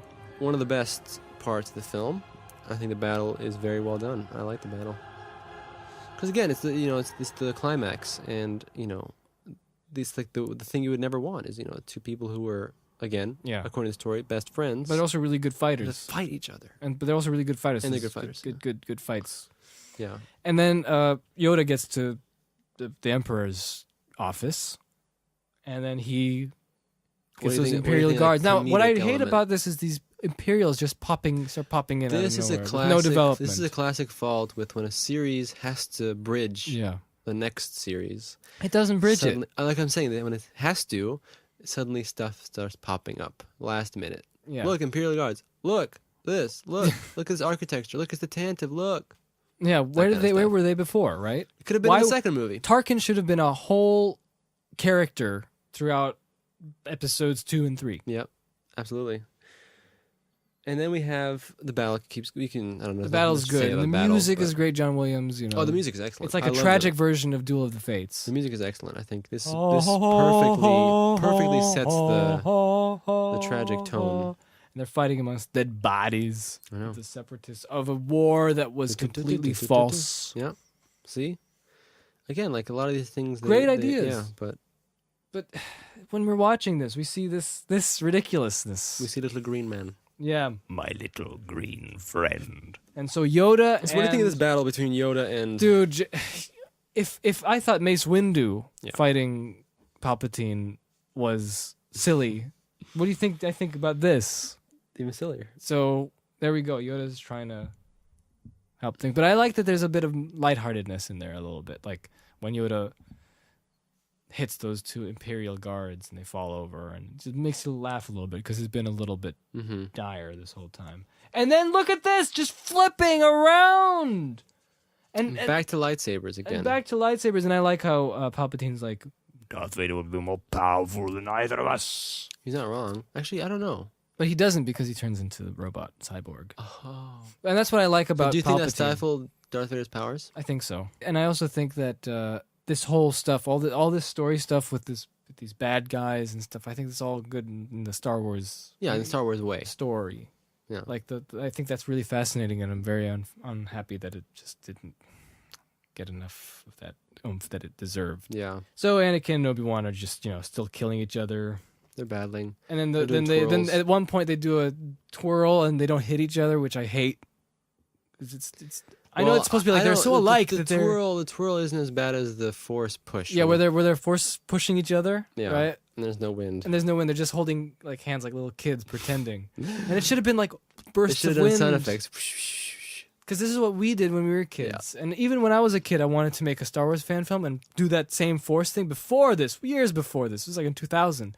And I had the idea of having wind. Yeah, I don't know why. Maybe, I don't know. There's no point in speculating. But anyway, the fight is great, as we keep saying. They're just fight is good. Fighting each other. And then Yoda and Darth Sidious, Palpy, Sheev. No, the Emperor. Now you can say. Yeah, Palpy, Sheev, the Emperor, Sheev Palpatine. Yep. First Who name is this Sheev. Who is this Sheev? That's his first name. Then Sheev. That they revealed that just a Mr. year Sheev. ago. They revealed it a year ago. 2 years ago. They revealed it like 2 years ago. The announcement. It the one was. you've been waiting for. His first What's the name. Emperor's name? Sheev. Sheev. It's What is his true. their last name? Like Palpatine. Sheev. Oh, Palpatine. Yeah. Oh, that was a nickname. Palpatine. Oh, well, of course, Palpatine because of the Chancellor Palpatine. Yeah, Sheev. I told you this 2 Star Wars podcasts I ago. forgot. So anyway, they're fighting in the council meeting. So I think it's kind of cool because we've seen this council meeting as a boring place full of idiots. But now we get to see 2 idiots killing each other. Woo! And then throwing council things. And we were talking about during this fight. Slices. And I was talking about that during this fight, the Duel of the Fates music came in. I don't know why. Kora Ratava. I couldn't tell you, I don't know, actually. Why do you think so? And Yoda's doing flips and somersaults and, all Flips that and kind of tricks. stuff. What? Flips and tricks. And Palpy's just Well, throwing this is the these whole- things like discs, and there's a quota. And when I was in the theater, I already, like I told you, for episode 2, when the Duel of the Fates music came in, when Anakin was looking for his mother around Tatooine, I thought, Darth Maul, because that's the Darth Maul theme. Oh, yeah. It's not, but yeah, you know what I mean. Again, what I wanted to say about the music real quick, let's just hold that thought for a second. The music for Star Wars is 4, 5, and 6 are character-centric. Character and location and place-centric, pretty much. There's sometimes themes for events, but not really. For the prequels, if you actually look at it, it's more intelligent because it's making themes for situations. Like Duel of the Fates was for a situation that is thematically Relevant. to the scene. Yeah. That's interesting. I never noticed that actually. That's a good Pretty interesting to me. good pointing out there. That's Okay, so anyway, Now- Duel of the Fates is going on here, right? And Palpatine's like, and he's throwing these. You should have been like things. unlimited discs. Look how many discs. Unlimited. And I thought, if only Darth Maul could just join the fight. No, I'm just kidding. No, but we did say that Jar Jar should have been left in the council here in the big hall in one of those discs, those platforms, and he's actually like cleaning up or something. And then what George Lucas had a perfect opportunity to do was during this Yoda and Palpatine fight to have cuts with Jar Jar's reaction. And he sees the fight, and we see him looking at the fight going, "This is bomb bad," And then Palpatine and Yoda just keep jumping around, and he's like, "Oh no!" and then they jump in between, between Jar Jar and Jar Jar's like just sitting there They're in one of the clashing discs, and they're clashing lightsabers. lightsabers, and Jar Jar's going, "Oh no, please!" Oh man. Yeah. And eventually they force push him away. Yeah. And then Well, preferably they would slice his head off, they but accidentally slice his if head this off. is George Lucas version, then they're lightning each other, and He gets struck between lightning. Yeah, and he in goes, the middle. whoa, whoa, whoa, whoa, just like in the in first the one. first one. Oh. Lisa gonna feel this in the morning, Oh man. And no, the ultimate thing, Bubbye, he didn't die. He survives. Yeah, Like he drops down and Jimmy Smits saves him. yeah, and so they do a little force lightning, and then this is your worst Oh, I sound hate that effect. sound effect when Yoda That's at scrapes 154. his nails Yeah, on the disc and Yoda is kind of defeated. shuttle thing. I like when he falls over and you don't see his cloak anymore. Kind of humbles him a little bit Yeah. because he kind of needed that because he's just a stuck-up jerk in this. I whole mean, film. think about it. Yoda, he does tend to be, he tends to kind of And dominate. then it intercuts with the Mustafar battle, which is pretty cool, yeah, Mustafar battle, as we said, is cool. and it has emotion in it. And Absolutely. But the people at Red Letter Media, they like hitting on the prequels too much Like I said, because they're bringing their emotional baggage into Gotta it. give credit. And my credit is that this has as much, this has emotion. Like Well, let me remind you, when I watched it in the theaters, this scene was emotional. This was a part where you're Because- watching because it's all culminating, to this, and you're like, wow. It's like, and this what isn't do you because think of a about this? mastery of filmmaking or something like that. Specifically, it's more of because we saw these guys together and we at least had some scenes of, hey, what's up? Well, and again, it's just the notion that the Yeah. story is presenting. So Yoda's adventures happen when he just climbs down into like a little gremlin, like a little mogwai. And Jimmy Smits helps him. Jar Jar. Ah. And Jimmy Smits, again, Jimmy Smits appears out of nowhere. He's like in 2 scenes in episode 2. Well, he's been circling around. Just, and then he's like, remember what Yoda says? Into exile I must go. Failed I have. And he said, Jimmy Smits should have said, you could have tried harder. Something like that. should have been in the movie. That would have been pretty funny. Oh, man. I mean, you gotta admit, though. Obviously, you know, if I was in Yoda's position, I wouldn't be able to do it. Yoda did, but I mean, this is like your one shot. He's an old 900-year-old frog. Yeah, but shouldn't he fight like to the end or something? I don't know. So yeah, then they get on this platform. Anakin and Obi-Wan get on. Anakin and Obi-Wan get on 2 platforms in the lava. Yeah, because this is lava river. Luckily, the platforms have little, and little Mustafar is apparently force this mining planet where they mine for ores, for lava. That's funny. It's like the mud collectors in Monty Python and the Holy Grail. They're just piling it up. Mud. So now they're on these platforms on the lava. Yeah, and people are like, "Oh, that would have killed them." We're very near the end of the battle here. Yeah, this is the true final confrontation when it comes to the clash. This of is like sides. level 3, right? Yeah, this is the clash of sides. And again, you know, I keep repeating ourselves, but I know what it's trying to do in the scene. But the dialogue. Oh, the dialogue. The dialogue break is just, you know. I have failed you, Anakin. I have failed you. In my opinion, it's good. I should have known the Jedi were blooded and bad. It's already bad dialogue. Anakin, here. Chancellor Palpatine is evil. From my point of view, the Jedi are evil. And well, then you are lost. Wasn't that an absolute statement? I don't deal in absolutes. And so that's the thing, really, with these lines. And they fight some more. This is the end for you, my master. Okay. Okay, so this is it. This is finally. Yeah. We are really close to the end now of the battle. And they're fighting it out. They are dueling it up. Okay, here it comes. And Obi-Wan does a beautiful, a graceful flip. 10 out of 10. Gets the high ground. Warns Anakin not to try it. Not to get to the shore of this lake that they're in. Yeah. Like he's on a platform in the lava lake. And he goes, you underestimate my power. And he's like, don't do it, Anakin. I have the high ground. Yeah, he's like, don't try it. Tell them. And Anakin's like, yeah! And he slices Anakin's and he slices limbs. him. Slices and dices and Anakin's down at the bottom. Oh, no! And so this scene, I have to say, in the theater was quite an emotional scene. But when we watched it. Like we said, the zombification of sights and sounds. And No, but I'm just saying, like, even watching it now? I still think for me it is like you this are scene, the chosen one. I think I have to say that both actors, and particularly Hayden Christensen, does a really good job, I think, in this scene, portraying this ultimate fall of Anakin. Yeah, and this is the ultimate fall, and this is. It said you would not leave it in darkness. This shows the ultimate end of following this evil path that Anakin goes down. Yeah, and gets so far that he tells his best friend that he hates him. I hate you! And I think that's still well, maybe he's saying that just because he kind of cut his legs off. You cut my legs off! Either way, I'm just saying. You bloody idiot! I'm just saying that the concept of it, and I know. I know. But that's the thing. I think that did a good job there, you know, and it really, even when I watch it still, it's just like, you know, it really is a good example of, you know, ultimate evil. And so there you go, and that's like. I think that scene was pretty good, yeah. Yeah.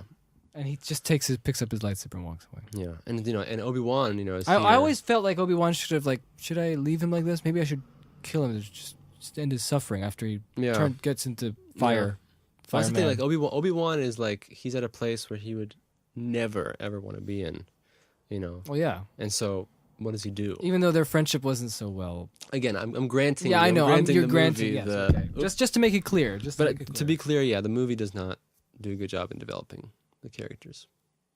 And subsequently, that's why like something like this isn't as powerful as it. And here's some good dialogue because it is powerful, but it could have been more powerful. Yeah. And then Anakin, but I feel like the only reason it gets powerful is because we know the original films. We know the original films. We know how it ties in. We know the backstory and all these things. And you're totally right. I agree with you. And then Anakin gets incinerated a little bit, immolated, just a little bit.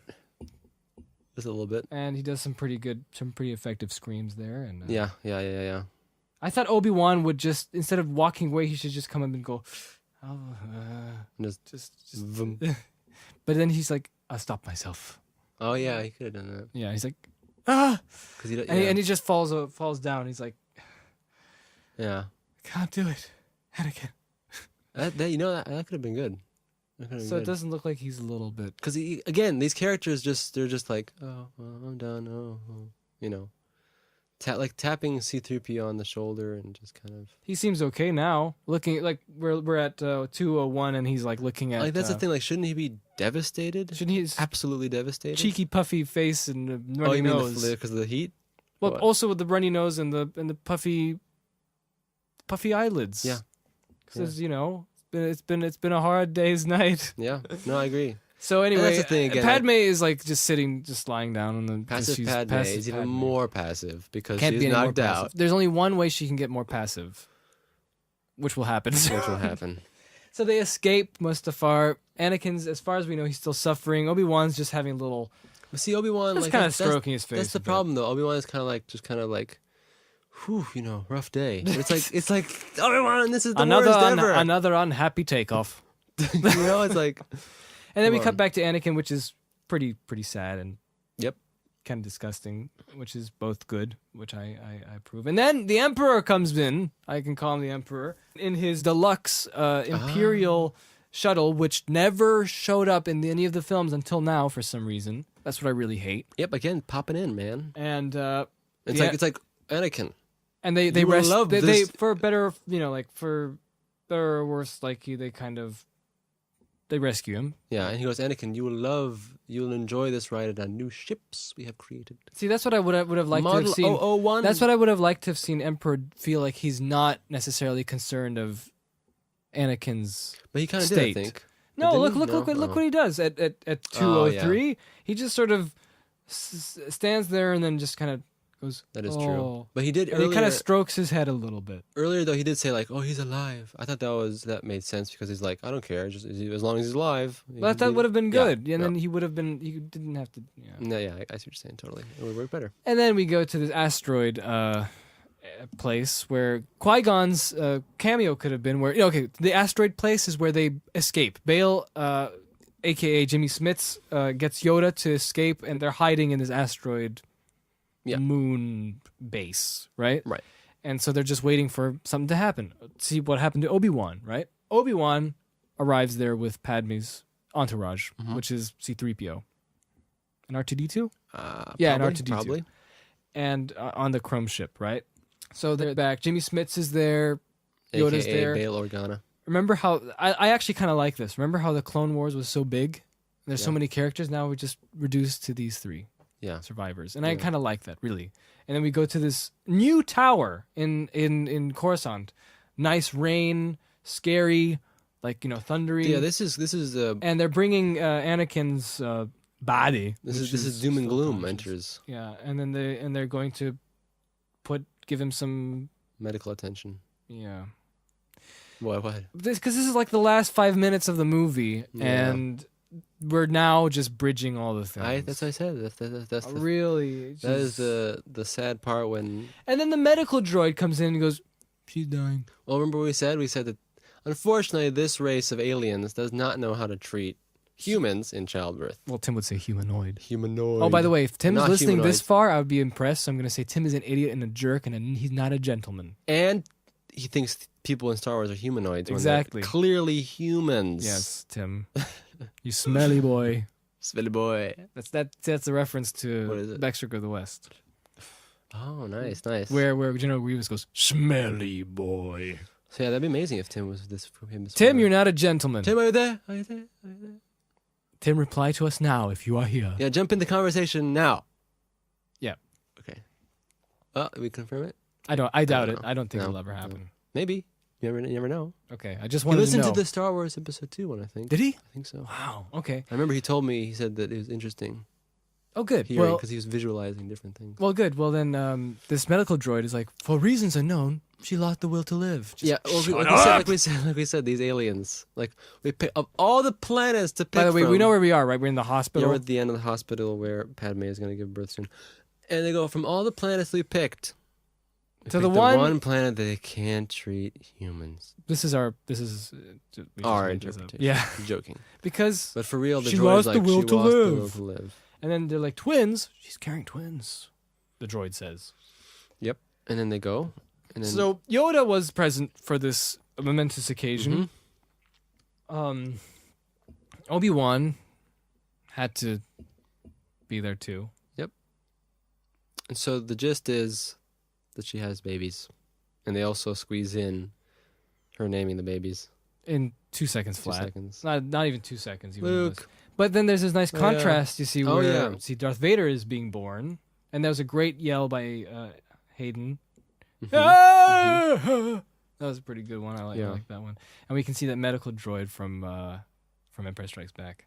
Oh, really? Where were they this whole time? I know, though? man. That's the problem. That's the problem, So man. anyway, this Xbox controller droid is like so we're back, by the way. We're back to the pregnancy. yeah. Is picking out these blue screen babies, and Padme just goes, Luke. It's a boy, Luke. just the first thing that comes up to mind. Boy, Luke. It's a girl, Johnny. I don't know. Girl. Oops. Oh, Leia. Oh. She said, "We're No. going to call her Johnny." You're going to have a bad time in school. What can Yeah, you say? what can Luke you and say? Leia, and then apparently the mystery of who was born first was solved. Well, why was it a mystery? I don't know. No one knew, so now we know. It's like the mystery of Palpatine's first name. So then Anakin finally gets all of his Darth Vader gear on, and the other too soon. in the in my other in the tower in Coruscant. Back in the Coruscant Tower. What do So you think? explain to me. I think it's just too soon. It's Explain too much, to me. Too much too soon. Too much too soon. Where did this armor come from? What is it? Is it just regular 'Cause armor? I always thought that Darth Vader had a custom suit. Well, of built. course, everybody in the world would know He it's a custom. designed it suit. himself. What an artist! But I mean, like, That was my idea. I thought like the Emperor. But here, the would- Emperor is just like, give him a suit. That's what it ends up being. yeah, because is less it was iconic. never established. Nothing was established. Yeah, like I thought Darth Vader would develop his Darth Like, Vaderisms. maybe we see images of this outfit somewhere in the prequels somewhere or something. I don't know. Something. Or we don't even have to see any of Darth Vader. Yep. Like I said, we could cut to Yeah. a mid-future. Like Darth Vader 5 years down the road. Yeah. And then be like, oh, there's Darth Vader. We could have cut You flash know? forward to see young Luke That's going, fine too. "Oh, I sure hope I will have adventures someday." Well, maybe that's too much, but I'm saying Well, like... I'm just saying. Yeah. I'm just saying, like. But I'm saying that kind of thing would make sense because then that will leave a mystery of how he got the suit. Then you don't have to show that. Yeah. Leave that a mystery. Who knows how he got the suit? No, but we have to put Darth Vader because Darth Vader. Did you see that? This is an onslaught of product placement with Darth Vader. Product placement? Well, Darth Vader's in Episode 3, so he's in every poster, every Oh, of course. I remember that, yeah. every product, cereal, Star Wars cereal, and everything. He's just Darth Vader all over the oats. place. Yeah, I know.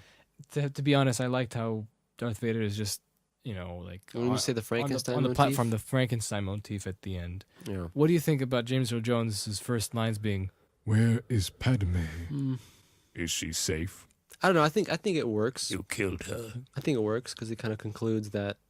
but we don't want to see Darth Vader going. But yes, that is obviously the I problem You because couldn't have. She was alive. It's kind of- I felt it.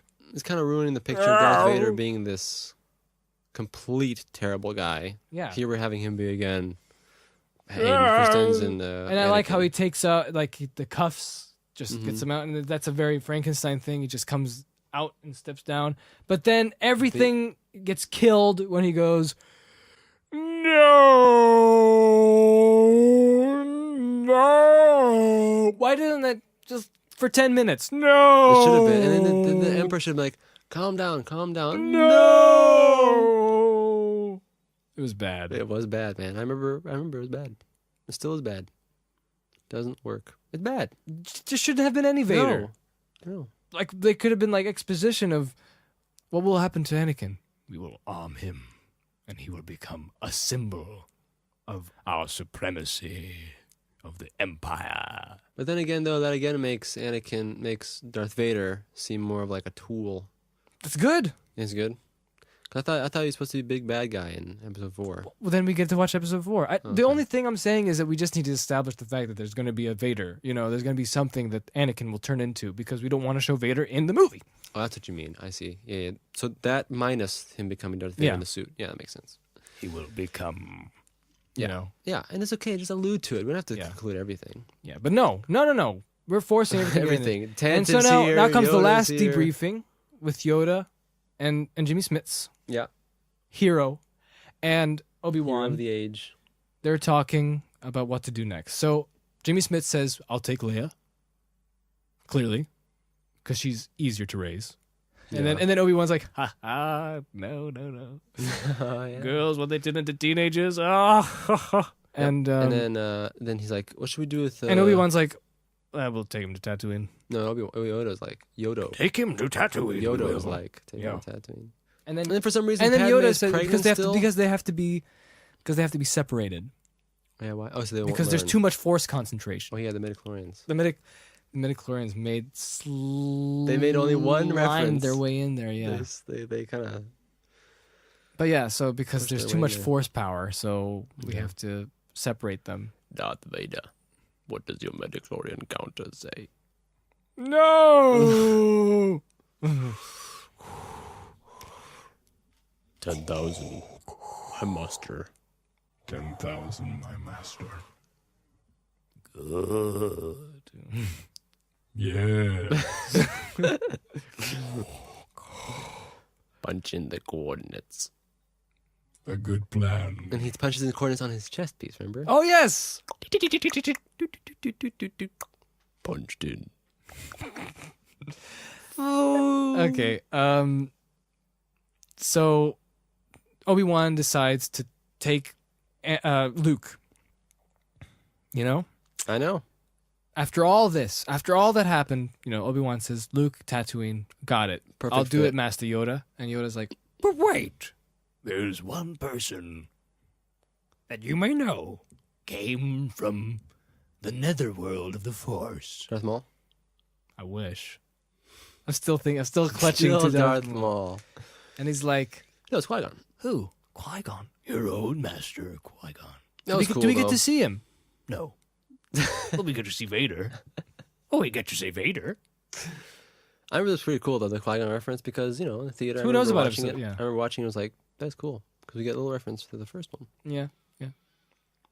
But anyway, he goes to Tatooine, and that's that. So Padme's dead. By the way, what an afterthought that was. Padme died. Yeah, again, Padme, passive Padme. Unfortunate, but What can you do? I don't know. I don't know why she still has a pregnant belly. In the funeral? Yeah. In Naboo? No one has explained that to me. I don't either. There's a bump. There's a baby bump. I mean, Why? on Doesn't make any 210. sense. Just go to 210 on the 210. movie. Doesn't make any sense. Makes zero sense. And then the funeral music plays, and we see a Naboo funeral. Is Jar Jar at the for funeral? a former queen? Oh yes, he is. Oh, he wouldn't miss that. It would have been. And then there she is. We forget it. It's always the We're end. commenting. Her parents from the deleted scenes. We're basically her doing parents and her little commentary sister. over the video and now. there he is. There's Jar Jar, hero. It's all Here's his fault. All his fault. I But wish- apparently he's a and there's hero. Boss Nass, and he should have been. This is all your fault, Dad. You say fault. We're on the This Empire. new empire. This new empire. Who's to blame? Boss. You benched one more time. Murder, kill him. Put him on- to Mustafa. Yeah. Aww. You will scrape the lava. Yeah. Yeah. Great. Thanks for that. This is the last. This is apparently the last Star Wars thing going on, and then we even see Star Wars last thing. Well, this was the last that we would ever know because we thought, for all we knew, this is the last Star Wars movie. Oh yeah. And this is how we get our ending, our swan song. And then we have Shakespeare Man at 2:11:11. You must contact me. Mm-hmm. And then we have this new queen who's in 1 second.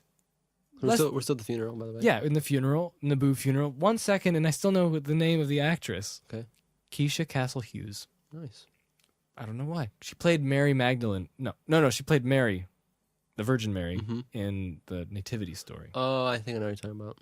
I think she's a Kiwi. She's a Kiwi Interesting. or an Aussie. One of those. Aussie. This is an Australian production after all. And Always forget. And then see Padme's palm, and she's holding the little thing that Jake Lloyd made her. No, Anakin, Jake Lloyd. And then look what happens. Finally. Okay, now we're just kind of, spirals out of control. Yeah, spirals out of control, and we get full blown Empire Strikes Back. Or whatever. Imperials, officers, Tarkin. Everyone's ready. Like it's like they were just waiting for Darth Vader to show up to put on their suits. Hoop. Yep. Run up, jump up. It's just, what is this? And then we see the Death Star we being built built. this place a week ago. And Darth Vader's just like, And they're already building the Death Star. Yes. Day one. Yes. Couldn't it have been 10 years later they built the Death Star? I always thought the Death Star was built at least like a couple of years before we met Luke. Yeah. Star Wars. Like it's brand new, man. Brand spanking new. And not 20 years old Death Star they built right after the Do battle. not of underestimate Mustafar. the power of the dark side. Maybe there was a of the dark prototype and they side. built it and it malfunctioned. Remember they always had problems with that There's with some Death Star. rebels. The weaknesses? yeah. So the original, that one blew up. And then by itself, and then they we had to get build a new to Alderaan. The only time we see, Alderaan. The only time. and then we see Jimmy Smits and his wife. Mm-hmm. I love how we say Jimmy Smits. It's Jimmy Smits. Okay, just Jimmy Smits is Bail Organa. Yeah, he's So their planet is pretty much the Alpine planet. yeah, that's cool. I wouldn't mind being there. Yeah, Alderaan is Alderaan seems nice. Yeah. And then we go to Tatooine. This is which it, guys. This is ending. the last scene. Tatooine. Halloween. To the moisture farm, to the flats. The He's delivering the baby to young Owen Lars. and Beru Lars. Beru Lars. And there he is, little Skywalker. Now he's going to be raised Little Sky Baby Walker. to the future, to episode 4, and it goes full circle. Obi-Wan's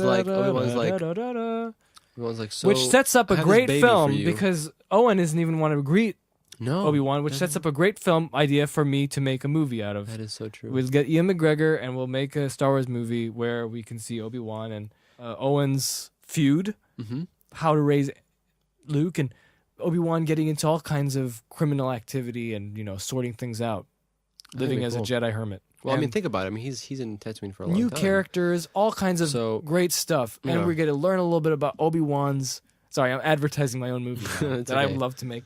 But anyway, and it's Yojimbo, pretty much. That's kind of like... That would be a great idea. Okay, so this is the ending of the film. Owen and Beru just look at the twin sunsets or sunrise, who knows, and Obi-Wan just buggers off with his creature that turns extinct later on. Right. And, the this background, is the blue screen background is still framed because the grain doesn't move on the Oh, background. really? Also here, doesn't it?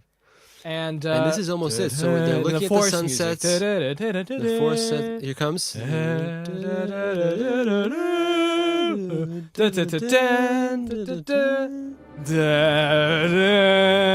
Say the ending. No, you just concluded. The ending. Oh, okay. They're looking at the two sunsets, holding Luke in their arms, looking to the horizon. Anticipation for Star Wars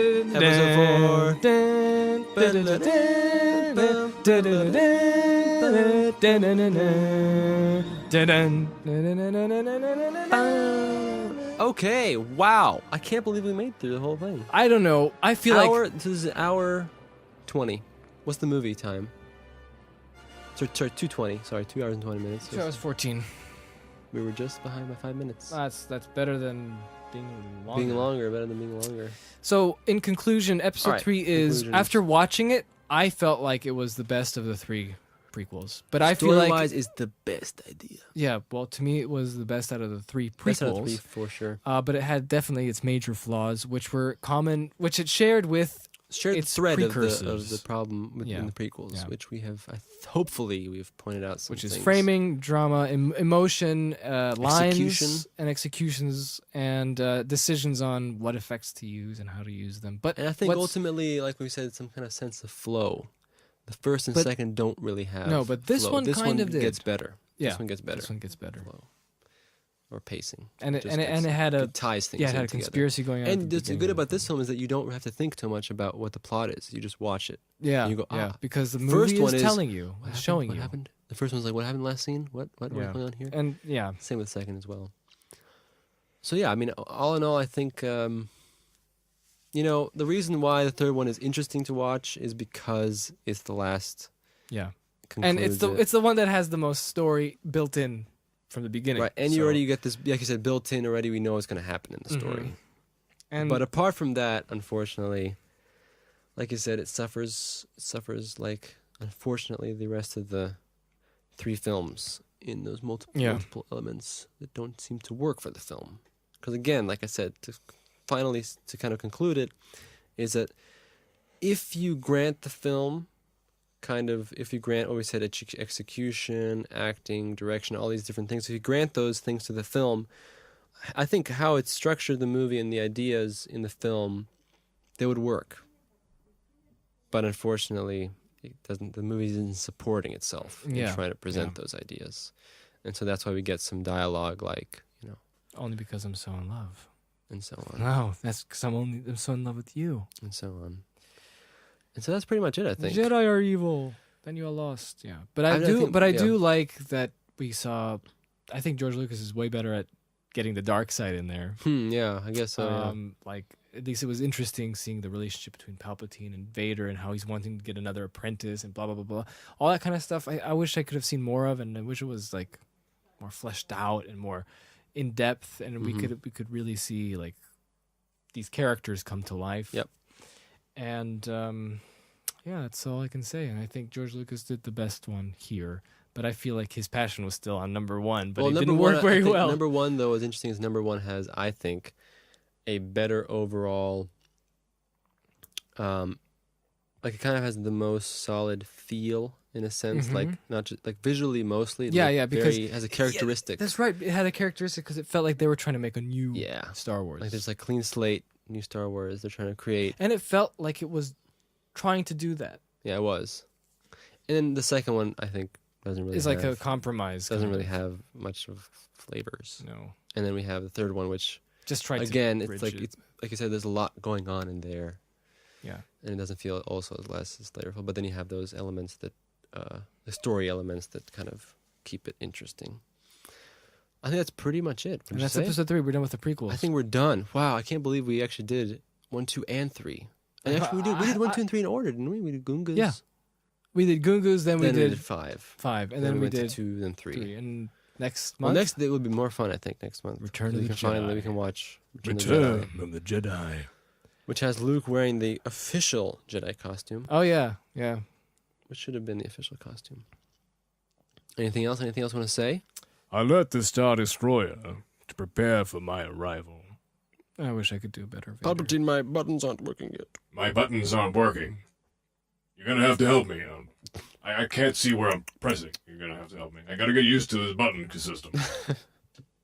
I got to get used to the button system. The red is the what? Here. What? Here. What? Here, let me do it. The red. The green. What's this transparent one? But look, as the fan is on. But like as an achievement, it's great. I'm glad George Lucas stuck to his guns and made movies. I think that is something that has to be said. Like he did it, and he accomplished. Yeah. At least he accomplished what he wanted to do. Yeah. Whether or not we like it or not is a different story. Yeah. But he did it, and I think that it's great. And yeah. We'll talk about this next time. So I think we've pretty much said everything we wanted to. Yep, we went through the entire film. And I hope you guys who listened out there, I hope you enjoyed it. I hope that it was somewhat interesting. I hope that... for some reason, I hope we didn't... Because we kind of, at the beginning, we tried to describe everything like we usually did, but then halfway through the movie, we started doing semi-commentary over the video. Sorry. So if that's you're lost, I'm afraid that this one will be the worst. Yeah. I don't know. No, I don't think so. I think it's fine. But if you're lost, the only problem might be if you're lost visually, badly describing locations. Then I think tell us this. Tell us if you were lost. If you were lost, tell us now. We will not use visuals next time. Yeah. Because then we can just focus on trying to remember the story and have to be forced to describe things. Excellent. Dark side. Okay, guys. Have a great next time. episode will probably be like next episode will Chill Zone with Timmy. Probably. I just want to put a nice badge. Number 2 years now. Do it. Do the big badge for 2. We can play Yep. music or something. Yeah. That sounds pretty good, actually. All All right, have a great time, guys. Have a good time now. Have a good time now. And enjoy your morning or evening or rest of the day. Yeah. And have a great week and day and month. Alrighty. Wait. This What is do a you good wanna say? ending. Okay. Someone said, guess what the last spoken line in episode 3 will be, you know? Oh, really? This is Someone before, actually this is asked before you the this? movies came out, and Okay. at original trilogy, I think, or something. And people were guessing, you know, what could it be? Some kind of dramatic thing. It turns out it was just C-3PO going, "Oh dear," or something like that. Oh, It's not really? spoken- But I think that's perfect because it loops. Because the first line in episode 4 is C-3PO going, "Did you hear that?" or something like that. So C-3PO says the last line and the In the first line. ever spoken in the production order, right? Mm-hmm. But other people had these other ideas, what? and they thought that maybe, and this is going to be the ending for our podcast, Okay. episode, that Yoda would just be, "No, Obi-Wan, a new hope there may be." That's so dumb. So he's saying the title of the movie. Really? That was like speculated? Yeah. I wonder who wrote that in his basement.